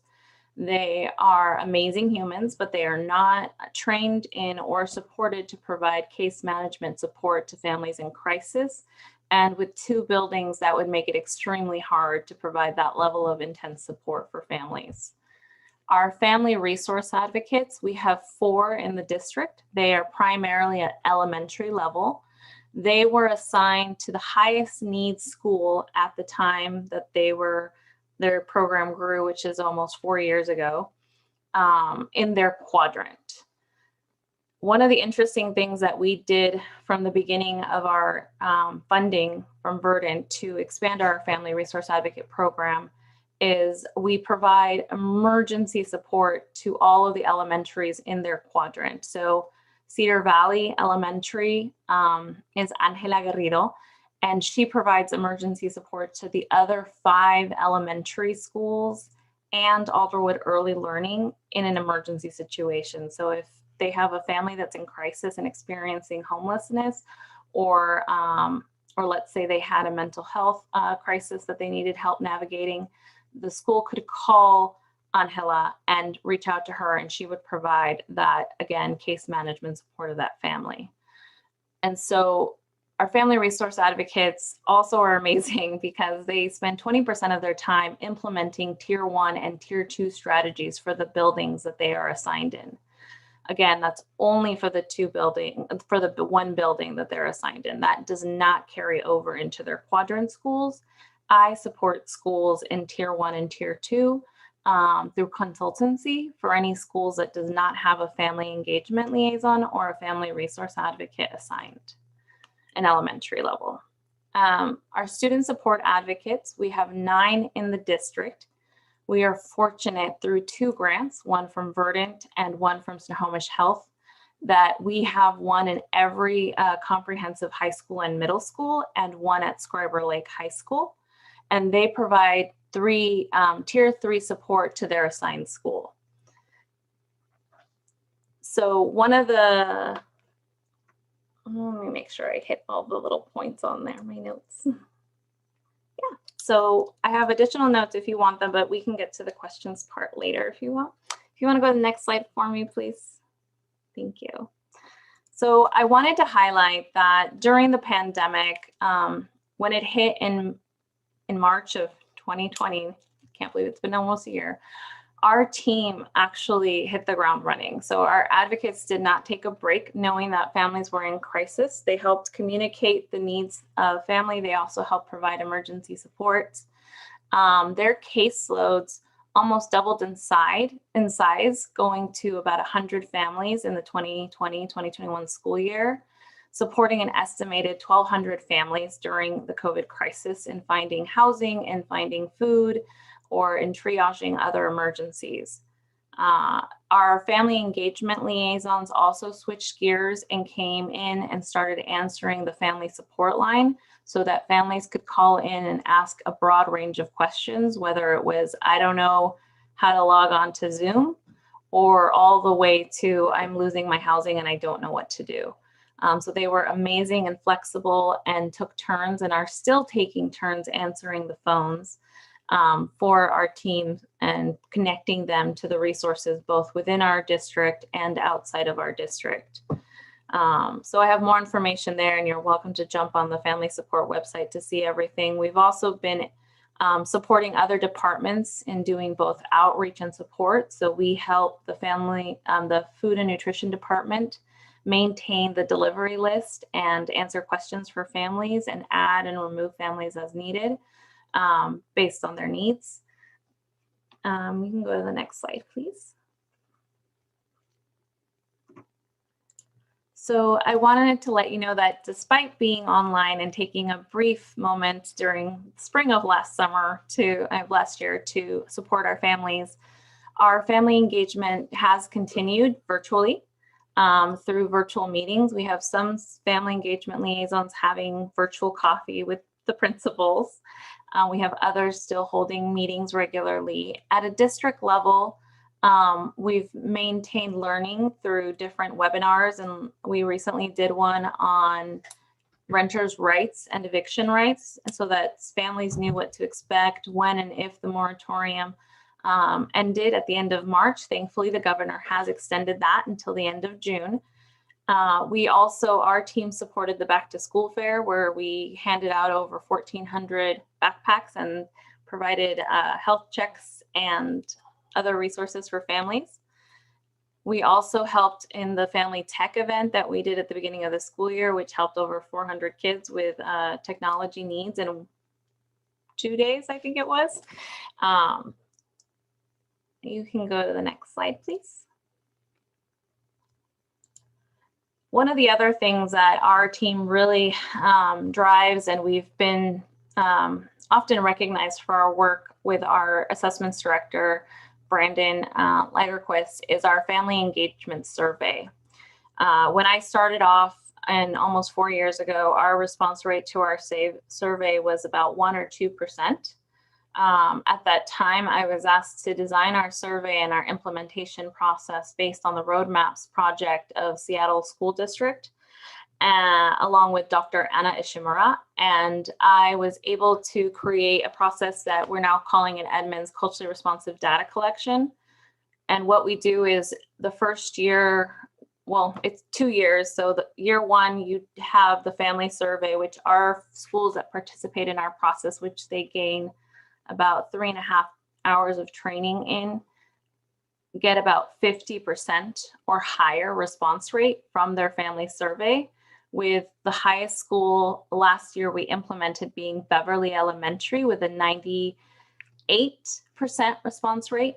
Again, we're highly motivated and work really hard to make sure that we have a culturally responsive approach, meaning not only do we translate and interpret the survey, we make available opportunities for families to understand the process, and do a huge push to make sure that families are responding, and that when we have those response rates, which for the district last year we implemented in 2019 was about 48%, those results were demographically representative of the families that we serve in our district. And we often gather more demographic data than our school system because we do not use the federal race codes for our data. I'm extremely proud of our survey work that we've done, but do want to say that because of COVID, we have not implemented our survey in 2020 and will not be implementing it in 2021 because our culturally responsive data collection process does not effectively work with the restrictions of COVID.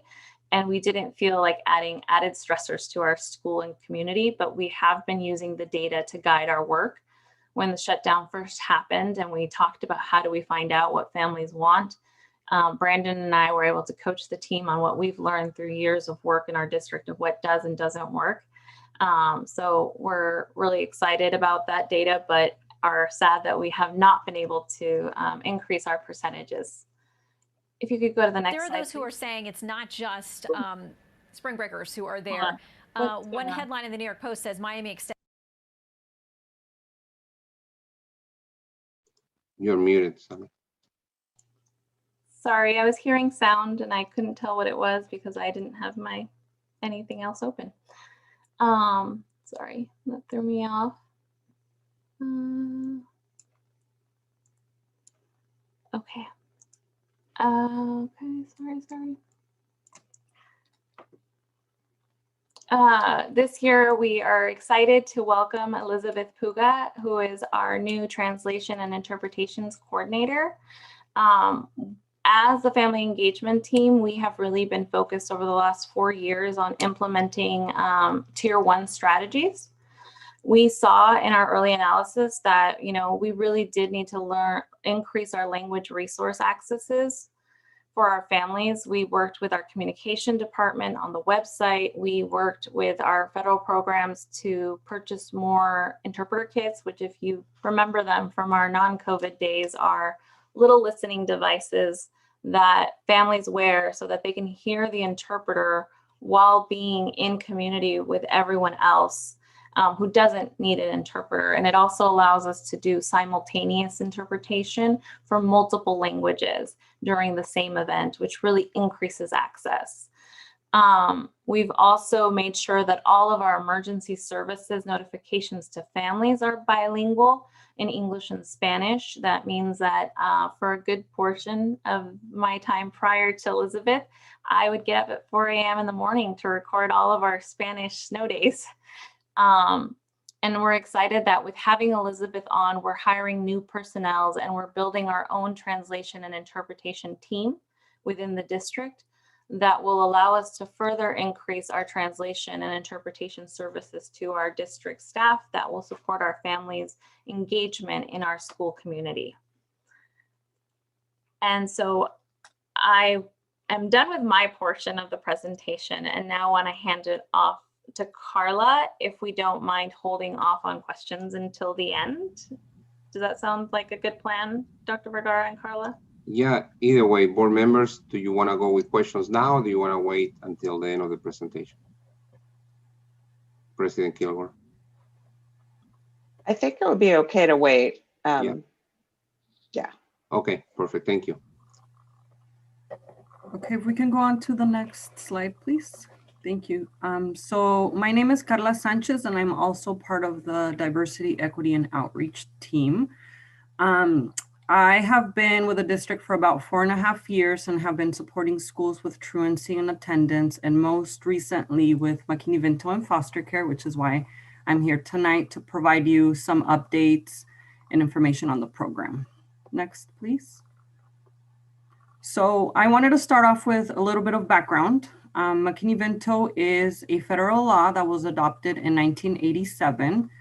And it includes provisions requiring that all children and youth experiencing homelessness have the same educational rights as non-homeless children.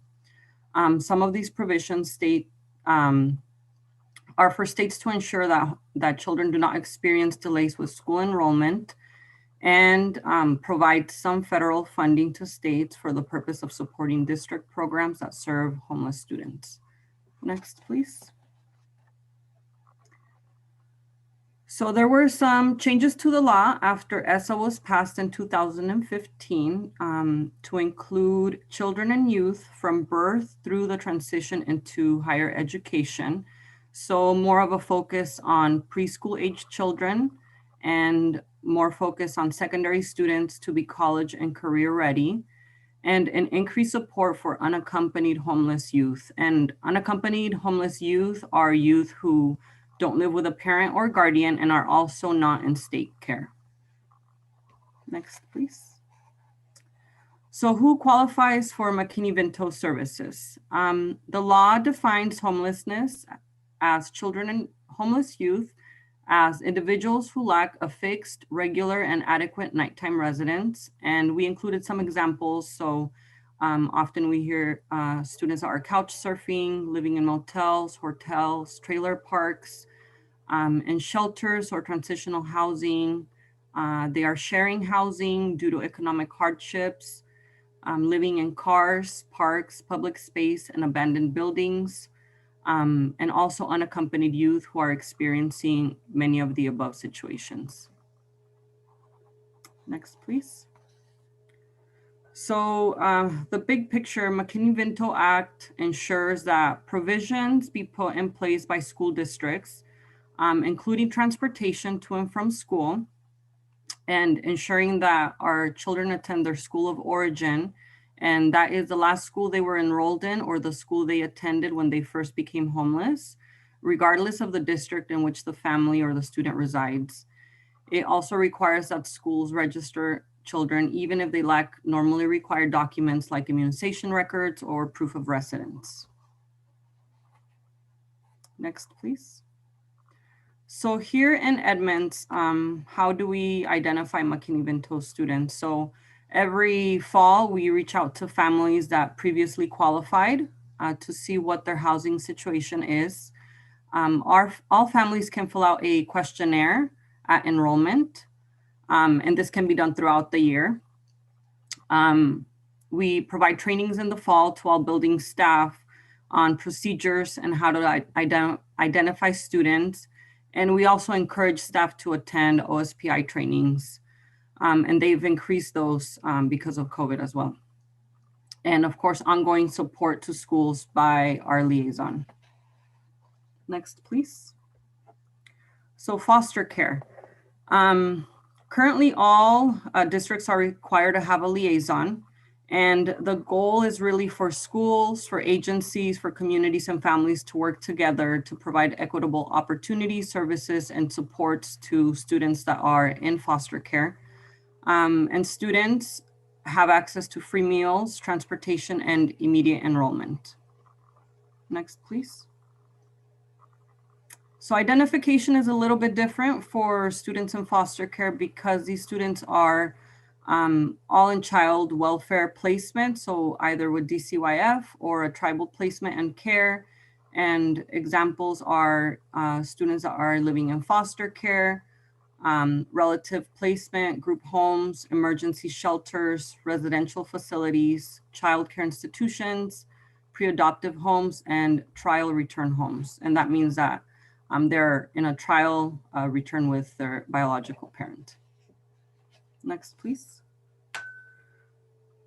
So how many students are we currently receiving services? So for foster care, as of March 3rd, this is when we run our reports, 76, and the breakdown for elementary is 38, middle school is 9, and high school is 29.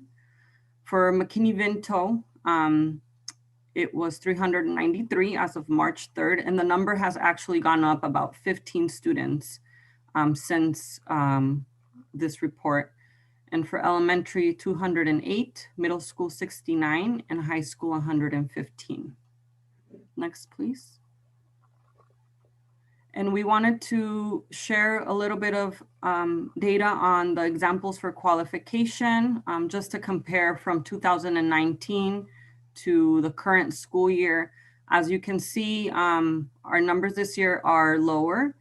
And we believe that part of the reason for this is that our advocates don't have as much access to the students to, hear their stories and hear, what their situation is.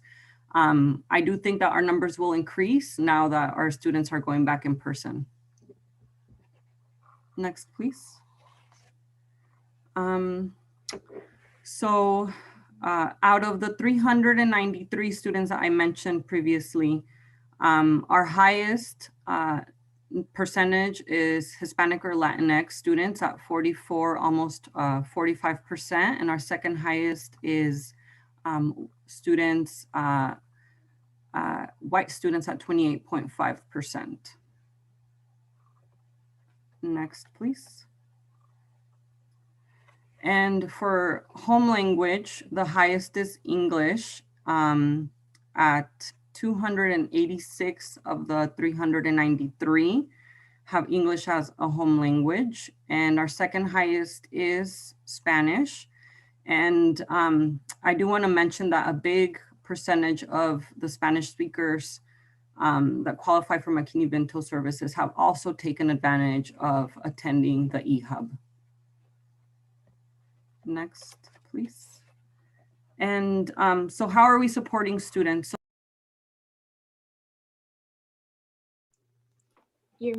Sorry, I accidentally muted myself. Once our students have been identified, they are referred to our advocates. And as Sally mentioned, we have our advocates in elementary, middle, and high, and about 300 of the 393 students are currently working with an advocate. And our advocates do an amazing job at referring families for transportation, housing, clothing, district pantries, counseling, and referrals to local agencies and many other needs. Students are automatically qualified for free and reduced meals, and most recently have been able to access the Edmonds Hub and the support there. And next, I think Sally is back. Yep, thank you so much, Carla. So I will be presenting on the Edmonds Hub. As a part of my doctorate program, I've had the pleasure of being an administrative intern and on site at the Edmonds Hub. Cheryl, if we go to the next slide, please. Thank you. So our Edmonds Hub, as you probably remember from our previous presentations, is supporting our most vulnerable students, which are their students experiencing homelessness and or in foster care. We're able to provide, with the collaboration of our food and nutrition department, our technology department, our facility department, our transportation department, we've been able to provide support to over 100 students since we've been open. It's interesting because we transition students a lot. And so right now we have about 45 students regularly attending, and it's an average of about 20 students per day from kindergarten to 12th grade. And over 19 schools have students currently coming into our hub. If you could go to the next slide, please. While they're at the hub, they have access to transportation, which is a huge barrier for a lot of families in getting them to and from school. Some of our students are coming in from as far away as Auburn or Lake Stevens. We also have para support, helping them both log on to their Zoom and with any learning needs that they may have. We also have technology. We have a technology person on site who helps us if we are experiencing something a little more. We also have access thanks to funding for headphones and chargers and things like that, so the kids can borrow them. We even have extra Chromebooks if a student forgets a Chromebook or doesn't have one, because transitioning means you're not always with the stuff you want to be with. We also have a washer and dryer that students and or families can come in and use, and it's in its own room. So a family is able to be there for 2 hours and do laundry in their own space, separate from everything else. And we also, thanks to a lot of donations and support, we've been able to have a pantry where students get a weekly chance to take home pantry items like pasta, cereal, and we even have some frozen food items, and our food and nutrition department makes sure we have 7-day meal kits available as well. We also have hygiene products for families like toothpaste and deodorant and clothing that we help to distribute as needed. Next slide, please. So this is a picture of our food pantry that we stock, and we really want to say thank you to the Foundation for Edmonds Schools, Washington Kids in Transition, and the Edmonds Educator Association, as well as community that have stepped up and been providing donations and continue to provide donations. Next slide, please. We realize that we have kids during Zoom time. I call it Zoom land. But students need interaction outside of that. And so the Washington Kids in Transition got a grant from OSPI to be able to provide us STEM and art kits. And so these are a picture of some of our students' arts that they have done. The one on the right-hand side is the constellation with marshmallows and pasta. And the one in the center is the holograms. And then the one on the left is circuits. So they actually got to draw a picture, tell us where the light bulb was going to come out, and then see how they connect it to the battery so that you can see how electricity works. So we had a lot of fun with that one. And Carla's husband had to help us because we couldn't figure it out on our own. Next slide, please. Recently, in the last month, we are excited to say that we are collaborating with our Move 60 team to have them come every day for 30 minutes and take the kids outside or to an indoor space to play and be active for 30 minutes. We don't get 60 minutes because we have to feed them too, but they've been really enjoying it, and it's really been brightening up the day for a lot of our students because most of the day they're pretty much stuck in their, we call it their bubbles. So this gives them an opportunity to move around and get some exercise instruction on in person. Next slide, please. So I wanted to make sure that we acknowledge all of our partners. Again, I've mentioned the grantors that we have in order to provide our staffing. The Foundation for Edmonds School Districts supports our family resource advocates, our Snohomish County Human Health Services, and Verdant support our student support advocates. Verdant also supports our family resource advocate, and Washington Kids in Transition has been supporting the Edmonds Hub and our advocates in providing resources. Partnerships, that's just a glimpse of all of the partners that it takes for our advocates to do our work, for our family engagement team to do their work, for our liaison to do their work. So we just want to remind that this is a community effort and community work. I want to say next slide, but I think that's the last slide. I think we're done. Thank you, Sally and Carla. And before we open up for the board for questions, I really want to publicly acknowledge the support of the equity team, specifically about the EHAB, the leadership of Sally Guzman and Carla and all the equity team. That is, without the equity team, the EHAB would be pretty much mission impossible. I mean, they are every day there. This is like running a mini school. Let's think that way. And we're extending the hours now. We're going to, because the high demand, we are going to be able to open and more support and provide more support for about extra 15 to 18 students in a daily basis. So I really want to appreciate what the equity team is doing.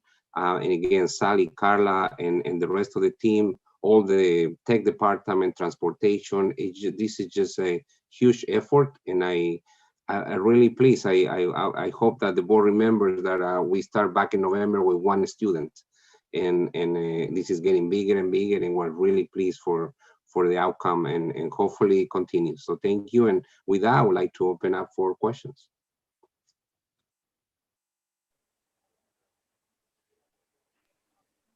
I want to thank everybody, but it's particularly critical during this pandemic time. I had one question. You talked about the family survey, and you mentioned that you used the results. And I'm wondering, what are some examples of ways that you use the information from the family survey? Thank you, Nancy. So I will say I have a little bit of COVID fog, but I will say, like, one simple thing is we realized one of our language interpretation, one of our questions in there is, how do you know how to access interpretation and translation? And then, how are you feeling about that translation and interpretation? And right away, we were able to notice that at one school, there was something off with the translation and interpretation because they were not getting the same results as other buildings. And so that building was able to go and look. I forgot to mention in all my fun that year 2 of family surveys is we do focus groups. So our team really believes that our survey gives us a good temperature check of a lot of things. There's like, are we being welcoming? Are we being culturally responsive? Do families know how to engage? These temperature checks let staff know how families are feeling, but then the focus groups, they really do get to dive in.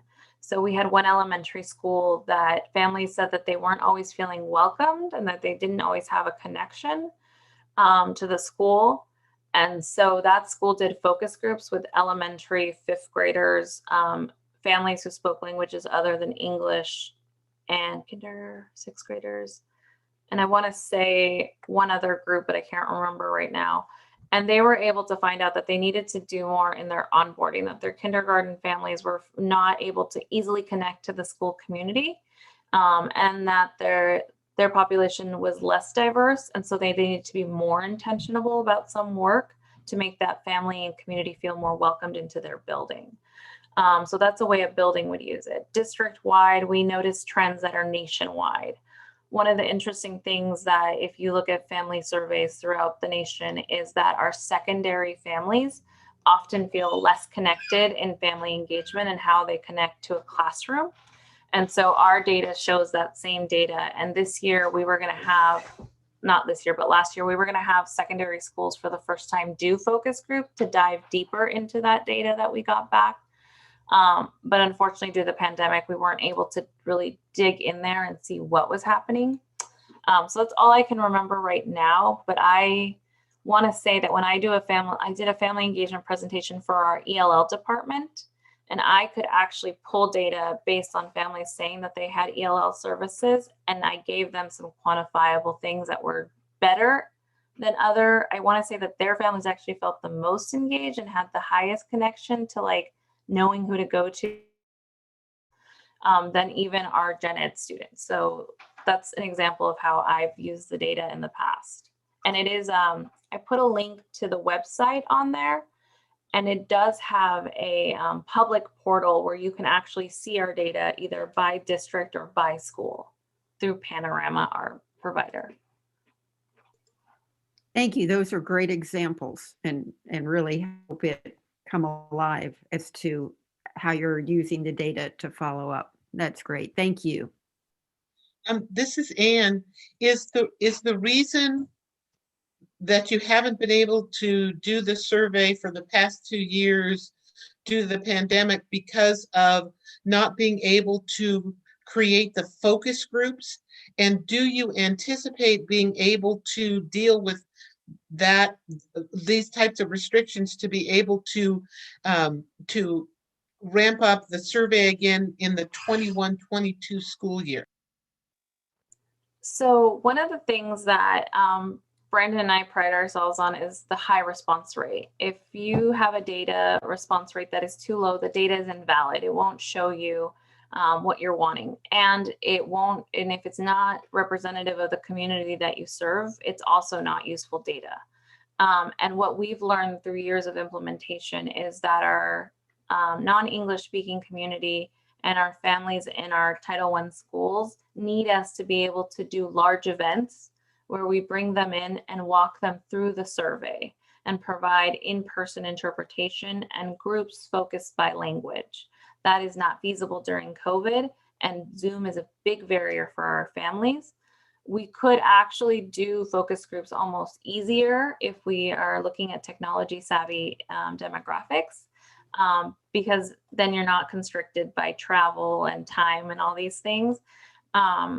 So a large part of it is to hold true to our value that data is only useful if it's representative of our district, and our culturally responsive data collection process requires too much in-person contact for us to have had data that we felt would be viable.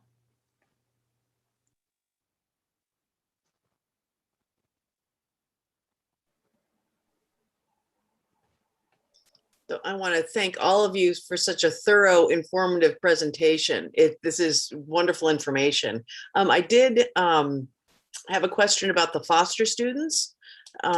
So with some of the challenges of COVID, I was under the assumption that our foster kids were, the students in foster care were able to access additional services and additional agencies in our buildings. And so I'm not sure if that's true or not. I'm just kind of wondering what other coordination with agencies are we able to help facilitate, or if that's part of our mission.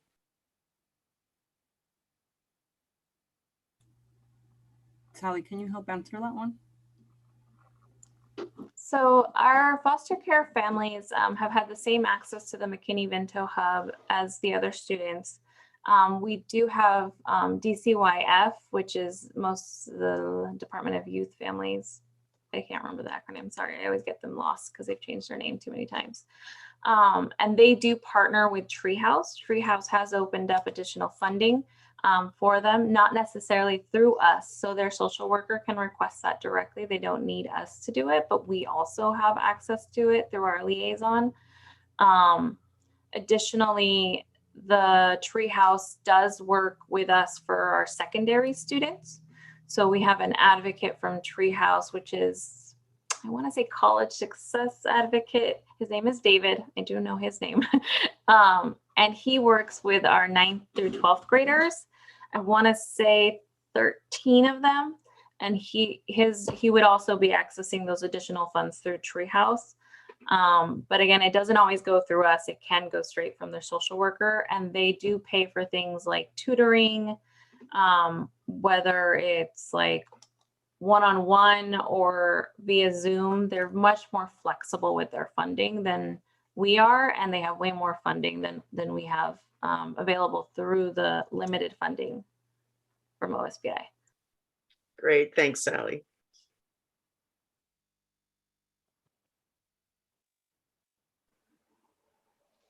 I have, first of all, I want to say I'm very, very impressed with what you've done with family engagement, from the data collection to the translation and interpretation to the hub and all the many services that you provide to the families in the district. It seems like such an incredible hill to climb, and you're doing it in what seems like a very organized fashion. So I commend you on your leadership. And I think what so impresses me is the workload.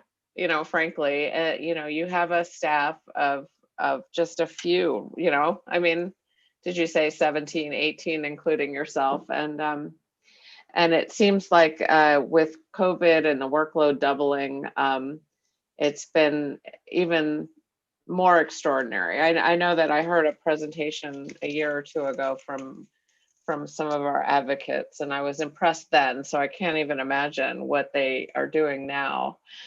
So please convey my appreciation to them as well. I have a question, I guess. I think it's a question about the source of funding. You said that to pay for the staff, we have foundation money, Verdant, and Snohomish Health. How stable is that funding? And yeah, that will be my question. It's a good question. So it's kind of a complicated one because with grants, it's about how well you portray your data and how well you align yourself to the grantor's needs and requests that allow that feasibility. So our grantors are very happy with our data outcomes that we provide them, and our team is always working to make sure that we're doing our best to continue that reporting. You'll note that on our family engagement website, I actually publicly post our reports that are community-based reports. There's one for this last school year for our FRA team and the last calendar year for our SSA team. Verdant is stable granting for 3 years. So it's a 3-year cycle for their approval. And then for Snohomish, it's a yearly approval. But the Snohomish district is based on a tax revenue. And so it's very stable. And the amazing thing about our Snohomish County funding is that they originally, I think, funded just us and maybe one other program. And they've actually duplicated the SSA program throughout Snohomish County to where there are now 9 districts that have student support advocates.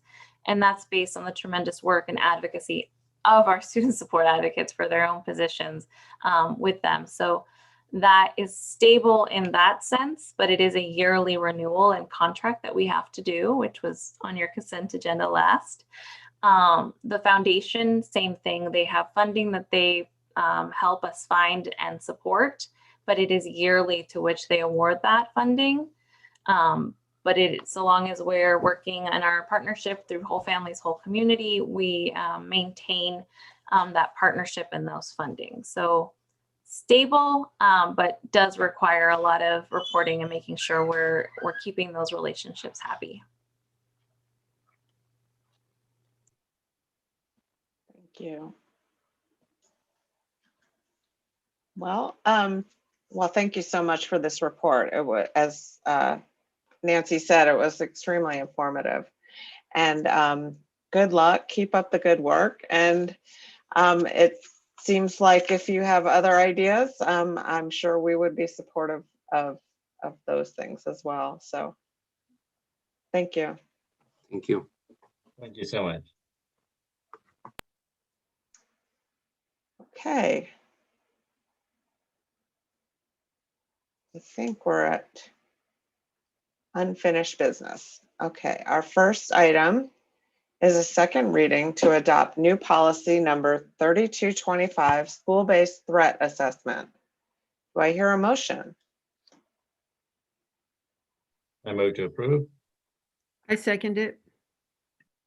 It's been moved and seconded to adopt new policy 3225. Is there any discussion?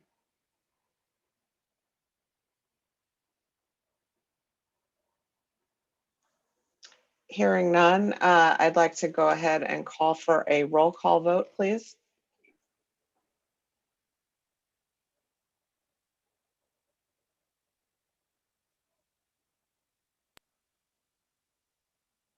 Maybe. My space bar wasn't working to unmute. Director McMurray? Aye. Director Noble? Aye. Director Chase, Aye. Director Kadams, Aye. Director Kilgore, Aye, and the motion passes and the policy 3225 is approved. Next, we have a second reading to rescind policy 4314, notifications of threats of violence or harm. Do I hear a motion?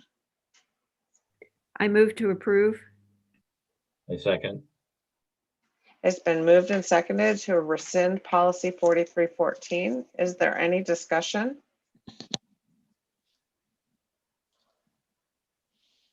Hearing none, I'd like to call for a roll call vote, please. Director McMurray, Aye. Director Noble, Aye. Director Chase, Aye. Director Kadams, Aye. Director Kilgore, Aye, and the motion passes and the policy is rescinded. Next, we have a second reading to adopt revised policy 4215, use of tobacco, nicotine products, and delivery devices. Do I hear a motion? Move to approve. This is Karen. I second. It's been moved and seconded to adopt revised policy 4215. Is there any discussion?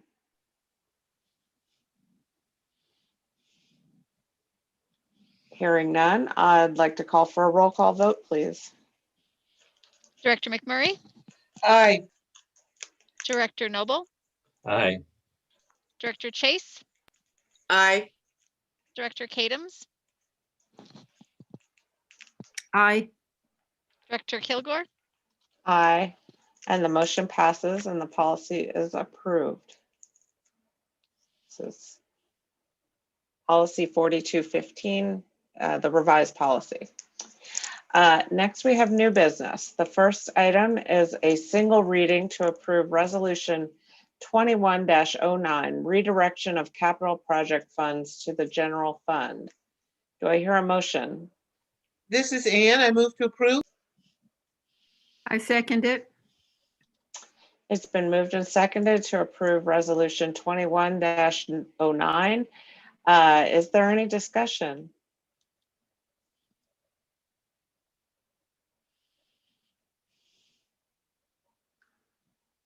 Hearing none, I'll go ahead and call for a vote. Roll call vote, please. Director McMurray, Aye. Director Noble, Aye.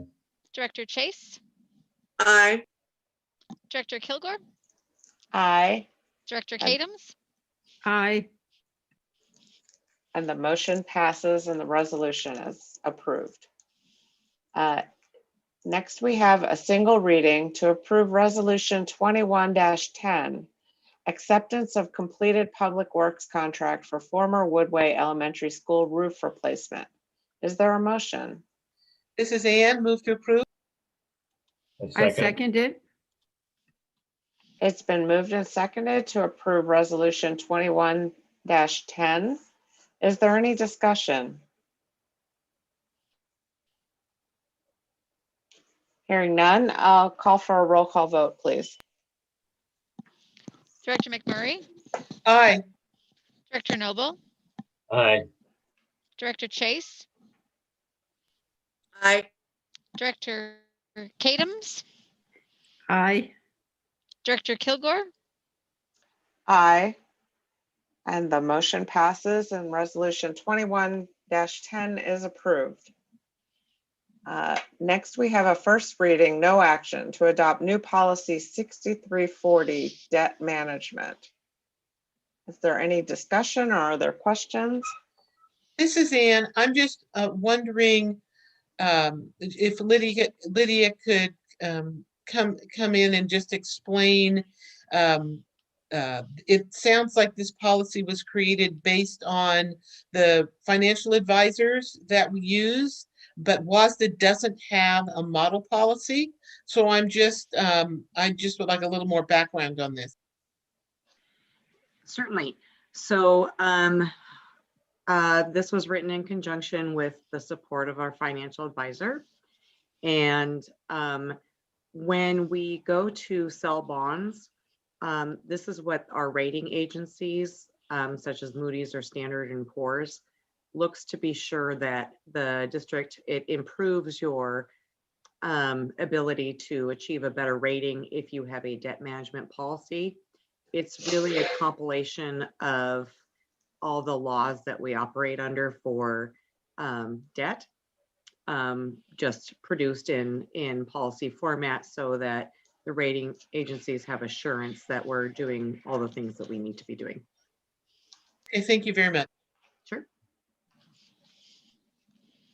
Hey, Lydia, this is Karen. Thank you for that.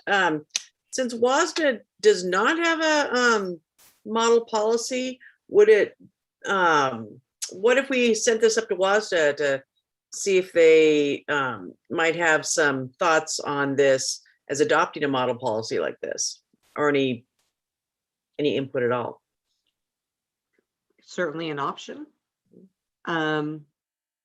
This was actually, I first wrote this in my neighbor district, and then I brushed it off and made sure that everything was still current with our financial advisor. That's certainly something we could do.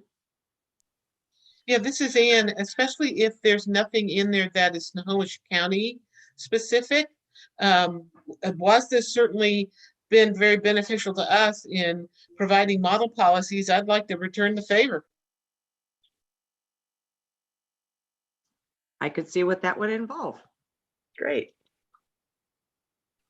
Thank you. I had a question. What would be 3/8 of 1% of the value of our taxable property? Well, actually, that is very good timing, because we may actually come to you later in the spring to consider non-voted debt for the first time, I think ever at Edmonds, although other districts do it more frequently. And I believe it's 32 million. No, excuse me. I believe it's 132 million, sorry. Wow. It's fairly substantial. Not that you would avail yourself of the full amount, but there's certainly capacity in the law to do some non-voted debt. And where does the revenue come from to pay back the debt? Exactly. So this is if our capital levy is successful, and if we wish to get started on the spruce project sooner, we would ask the board to consider borrowing against the 2022 levy proceeds, or not the entire amount, but a portion to get started on spruce. So yes, you definitely have to have a revenue source for repayment, and the levy lends itself to that.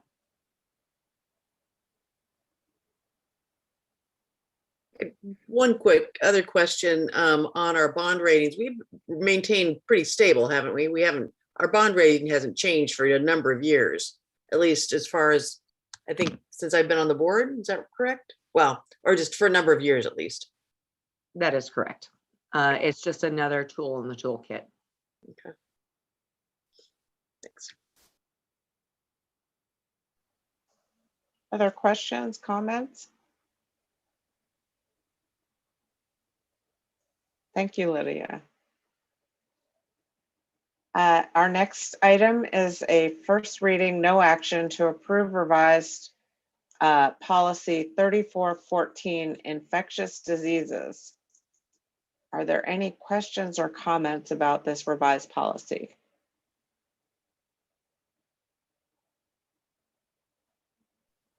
I had one comment. Paragraph 3 and paragraph 6 are essentially the same paragraph. I think one of them's in there in error. I don't know which one is the preferred one. Director Noble, I saw that too, and there's just a little wording difference. This is WASDA's policy. So I think that, so Mark cleaned up a little bit, and then the only add is really the in paragraph 2. So we left it as is, but I agree. I saw that was really duplicative, and I was like, what? So yeah, says the same thing. I guess they really meant it.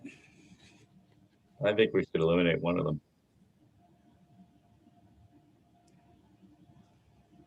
We can take it back and do that.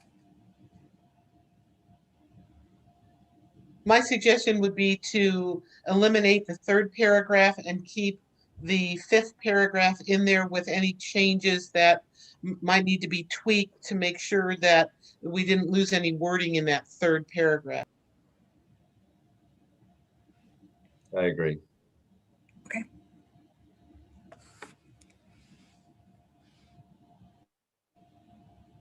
Anything else? Okay, thank you. Next, we have our comments. First, I'd like to open it up to our students if there are any left. Looks like we have a couple. Kai, hi. Hi. I just wanted to thank you for the investment in students' mental health and programs surrounding that, especially going into the hybrid model. I was a little worried that some of the students that were continuing to stay online would be kind of not forgotten, but just not as much attention brought to them as the hybrid students. But you guys, they're not being forgotten, and that's very good to see. And also, I want to thank you guys. I'm amazed to see how much work you've been able to do in such a short amount of time, especially like many of you have been saying, these are new waters everybody's in right now. So you've been doing a fantastic job with the time constraints in mind. So thank you. Soralia? Hi. I went into this meeting with a lot of questions, but as you and the board and everyone was like presenting, all my questions were basically answered. As I was talking to my friends if they wanted me to ask anything, and most of it was answered, but I just want to say that a lot of us are scared, and we understand that teachers and parents and adults and everyone in general is like very nervous with this new system, and we're just here to say that thank you for the support and to try to make the best out of this situation for everyone. Thank you. Isabella? Yeah, I definitely agree with what they both said. I can't imagine having to figure out how to return students to the hybrid model in like 2 days. That's insane. So thank you very much to all of you who have figured that out. And I also really appreciate the students who shared their essays. I mean, that was incredible. I really wish that we would have learned about those topics that are very important and should be like taught to all students starting at a young age when I was in middle school or even elementary school. So yeah, I really appreciated all of it. Thank you. Ratika? To echo what Kai and Soralia and Isabella have said, I can't even imagine how much work has gone into this, and Dr. Baumgartner, Dr. Balderas, and everyone that was a part of that presentation earlier, extremely slick, extremely smooth, cleared up. I think it was just very well put together presentation to really explain how things are going to go. But I mean, this is uncharted territory. There's a lot of nervousness going into it, and obviously, as many people as are going in person, there are still kids that are staying remote, and dealing with all of these changes this close to the end of the year is going to be a lot. I think one of the public comments earlier mentioned one of the things that I've been thinking a lot about is I know from teachers that have been in the building that the internet access at the school level has been spotty of late. I've had teachers with their computer crashing already, and just thinking about, them having to teach in person while also doing Zoom, given the constraints that the internet has, and then also, the incredible amount of work that they're going to have to do is definitely going to be a learning curve. And but appreciate the support and all of the effort that's gone into this from all angles. I can't even wrap my head around how many things had to be thought through and are continuing to be thought through. So yeah. Thank you, students. Director Noble. Yeah, I guess first I'd like to thank the Maplewood kids for the presentation. I think it's pretty incredible, these middle schoolers and the depth of their understanding and ability to express their thoughts on a very, very important subject. So thanks for that presentation. On the reentry, geez, thanks everybody that has done such a huge job of putting this together quickly. And one group that really never got mentioned is our transportation people. They've had to put together bus schedules for kids that they just figured out like yesterday who they have, and they are having to put together things just as fast as everybody else, and doing a tremendous job of that. So thank you. Director McMurray. I certainly agree with, just really impressed by all of the presentations tonight. It's amazing to me that with the amount of energy that the pandemic and responding to all of the different changes, how much energy gets sucked into that there is still so much going on, so much positive work going on, people responding in creative and innovative and positive ways to meet needs and to look for ways to solve problems in an environment where there are just so many moving parts. I'm really, really impressed, and I understand the anxiety of students and staff and the community about the changes, and I just hope that there is a kind of a wellspring of goodwill to allow for some patience, allow for us, the district, to be able to respond and make changes when things don't work the way that we hope they would.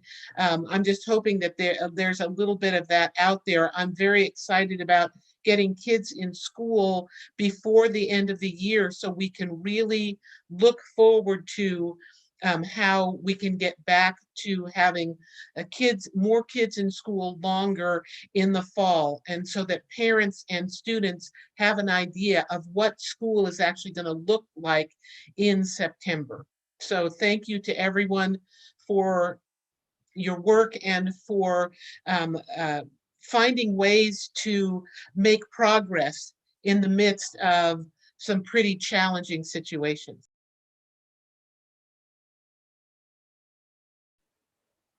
Director Chase. Thank you. Echoing my colleagues' comments about the insightful student presentations, as well as all the fine work of everyone involved in getting our students back to school. Takes a village, I must say. It has been a busy 2 weeks in the legislature.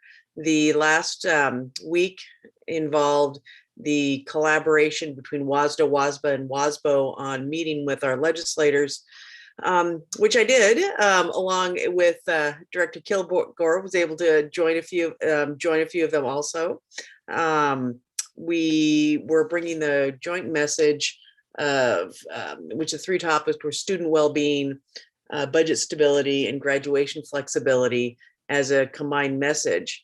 The value in these meetings is to continue the relationship building, which is much more than just a brief 15-minute meeting during legislative session. It's a year-round continuation, and our legislators will be interested in meeting with us outside of the legislative session, and eventually maybe in person. We'll see what happens. I'm just going to wait on that because, as we know, the Snohomish County rates are doing well, but they seem to be plateauing. So we'll just see what happens. We're still in a pandemic, even though we continue to move forward on this. I did testify on the Senate bill. Oh my gosh, now I'm forgetting the number. I think Lydia, this was for Lydia. It's the transportation bill. And the message was brought forth loud and clear that we need flexibility. And so I did represent WASDA, Lydia, so that we could make sure flexibility in the transportation funding and some of the challenges being faced. I do know that this was put into executive session and a striker, which means there was the entire bill was changed, but I have not yet had a chance to see if to really take a look and see what those changes were, if they were significant enough to allow us specifically to use state dollars rather than to try to rely on any of the federal. I do know that there is significant information put in there to allow flexibility. So it's in the next committee right now, and we'll see what happens. I do know that our allies are always ready to make floor amendments if we can demonstrate the urgency. And so that's it. So as we pushing 4 hours on our school board meeting, I'll end comments there. Oh, wait, one more thing. We do have legislative positions, the opportunity for school districts to weigh in on legislative, permanent, and standing positions for WASDA is open now. So there's an opportunity for us to think about what we think WASDA should have a position on. So that is open now, and I will send some information along. There may be something that we wish to bring forward as a permanent position for the state, and now would be the opportunity for us to think about doing that. As we're listening to some of our presentations, you know, the student engagement presentation, the family advocates, you know, I think there's a position that we may want to think about formulating for WASDA on the necessity of the family engagement service providers. So that's my thought on there. Thank you. Director Kadams. I have to say tonight that what I'm feeling probably mostly is really proud to be representing this district. The reports tonight, the reentry report, the family engagement report, the kids from Maplewood, everything has a feeling of being student-centered, which is what we're all about. I particularly like that in our reentry, we're being very flexible and allowing kids for whom there will be challenges of the early start or other kinds of potential challenges of flexibility and helping them find options that meet their needs. Letting the K-2 parents who need to change their original choice, change it with the changes. Being able to meet kids' needs is what we need to be all about. And I feel like that came through loud and strong. I know there's some worries about the expanded time for the secondary kids. And I'm really hopeful that teachers will use that to allow kids to have more discourse, to work on deeper thinking projects and application, to work on their assignments during the day. So it can be part of class, but during in-person class or whatever, kids get time to work on assignments, to do reading, so that they're not just Zoom when they're remote necessarily, but that extra time will allow kids to feel less stressed and less pressured and with deeper learning going on.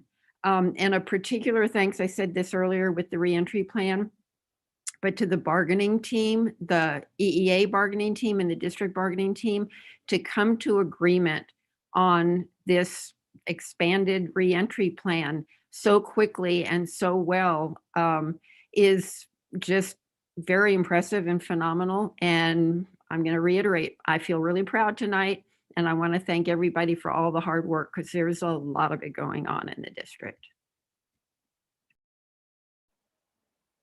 Thank you, Director Kadams. Yes, as my colleague said, thank you for everyone who is putting in such hard work and such creative thought. to getting our kids back in school, which is just one of the most wonderful things that I feel I'm seeing right now.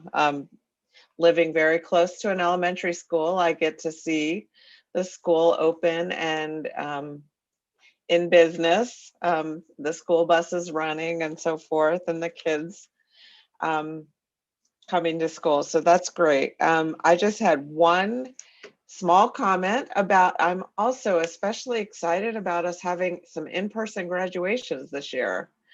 I'm really thrilled about that. And I thank you, Greg, for making that happen. Just on a personal note, the first 2 years that I was in this position, I had my own graduates. I had 2 boys graduate 1 year after the other. And I had it in my mind because I couldn't make too many of the graduations because we had relatives coming in to see our kids graduate, that the next time I had a chance, I was going to go to as many graduations as I possibly could to make up for not being able to make so many. And then, of course, COVID hit and I couldn't go to any last year. So I'm really looking forward to this and keeping that commitment. And that's it. And I'll turn it over to Dr. Balderas. Yeah, I'll be quick again. It's been a long night. I really appreciate the board's attention and just reiterate everything that's been said. Really appreciate the staff effort to be able to get everything up and running from the, like Director Noble said, our transportation department, nutrition, technology. I mean, I can keep going on and on. To our teaching staff have done a phenomenal job, our paras. And of course, just doing everything we can for our kiddos. I was able to participate in a meeting this morning with U.S. Secretary Miguel Cardona. It was a small audience and just invited. So it was great to be able to meet the secretary and be able to share some points from a small superintendent group from across the country on reentry and just discuss the issues impacting us across the variety of states. And we were represented in Washington State by myself and Susan Enfield from Highline, who's a strong advocate for Washington State. So just appreciate that. And also just for me being here, I'm in month 9 on the job here, and my cohort is, I just want to give just appreciation to my colleagues that have been thought partners here in Washington State for me, from Muscatine, Everett, Highline, Bellevue, and Shoreline. Those are the people I count on. Those are the people I call all the time, text all the time, just so they've reached out and we've developed a close network of colleagues. I've developed a close network of colleagues that I can count on here in Washington State. So it's all about helping each other. And during this COVID time, we are helping each other because we need each other right now, not only here in the state, but across the country. And again, just reiterate, look forward to seeing students on campus more and more next week. Again, our K1, followed by all K6 by the 12th and all secondary by the 19th, and look forward to providing greater updates for the board here on a continual basis. So thank you for your attention tonight. And students, thank you for still being on. Great appreciation for you. Kai, I owe you a letter, haven't forgotten. So thank you so much, everybody. Okay, with that, meeting adjourned. Good night.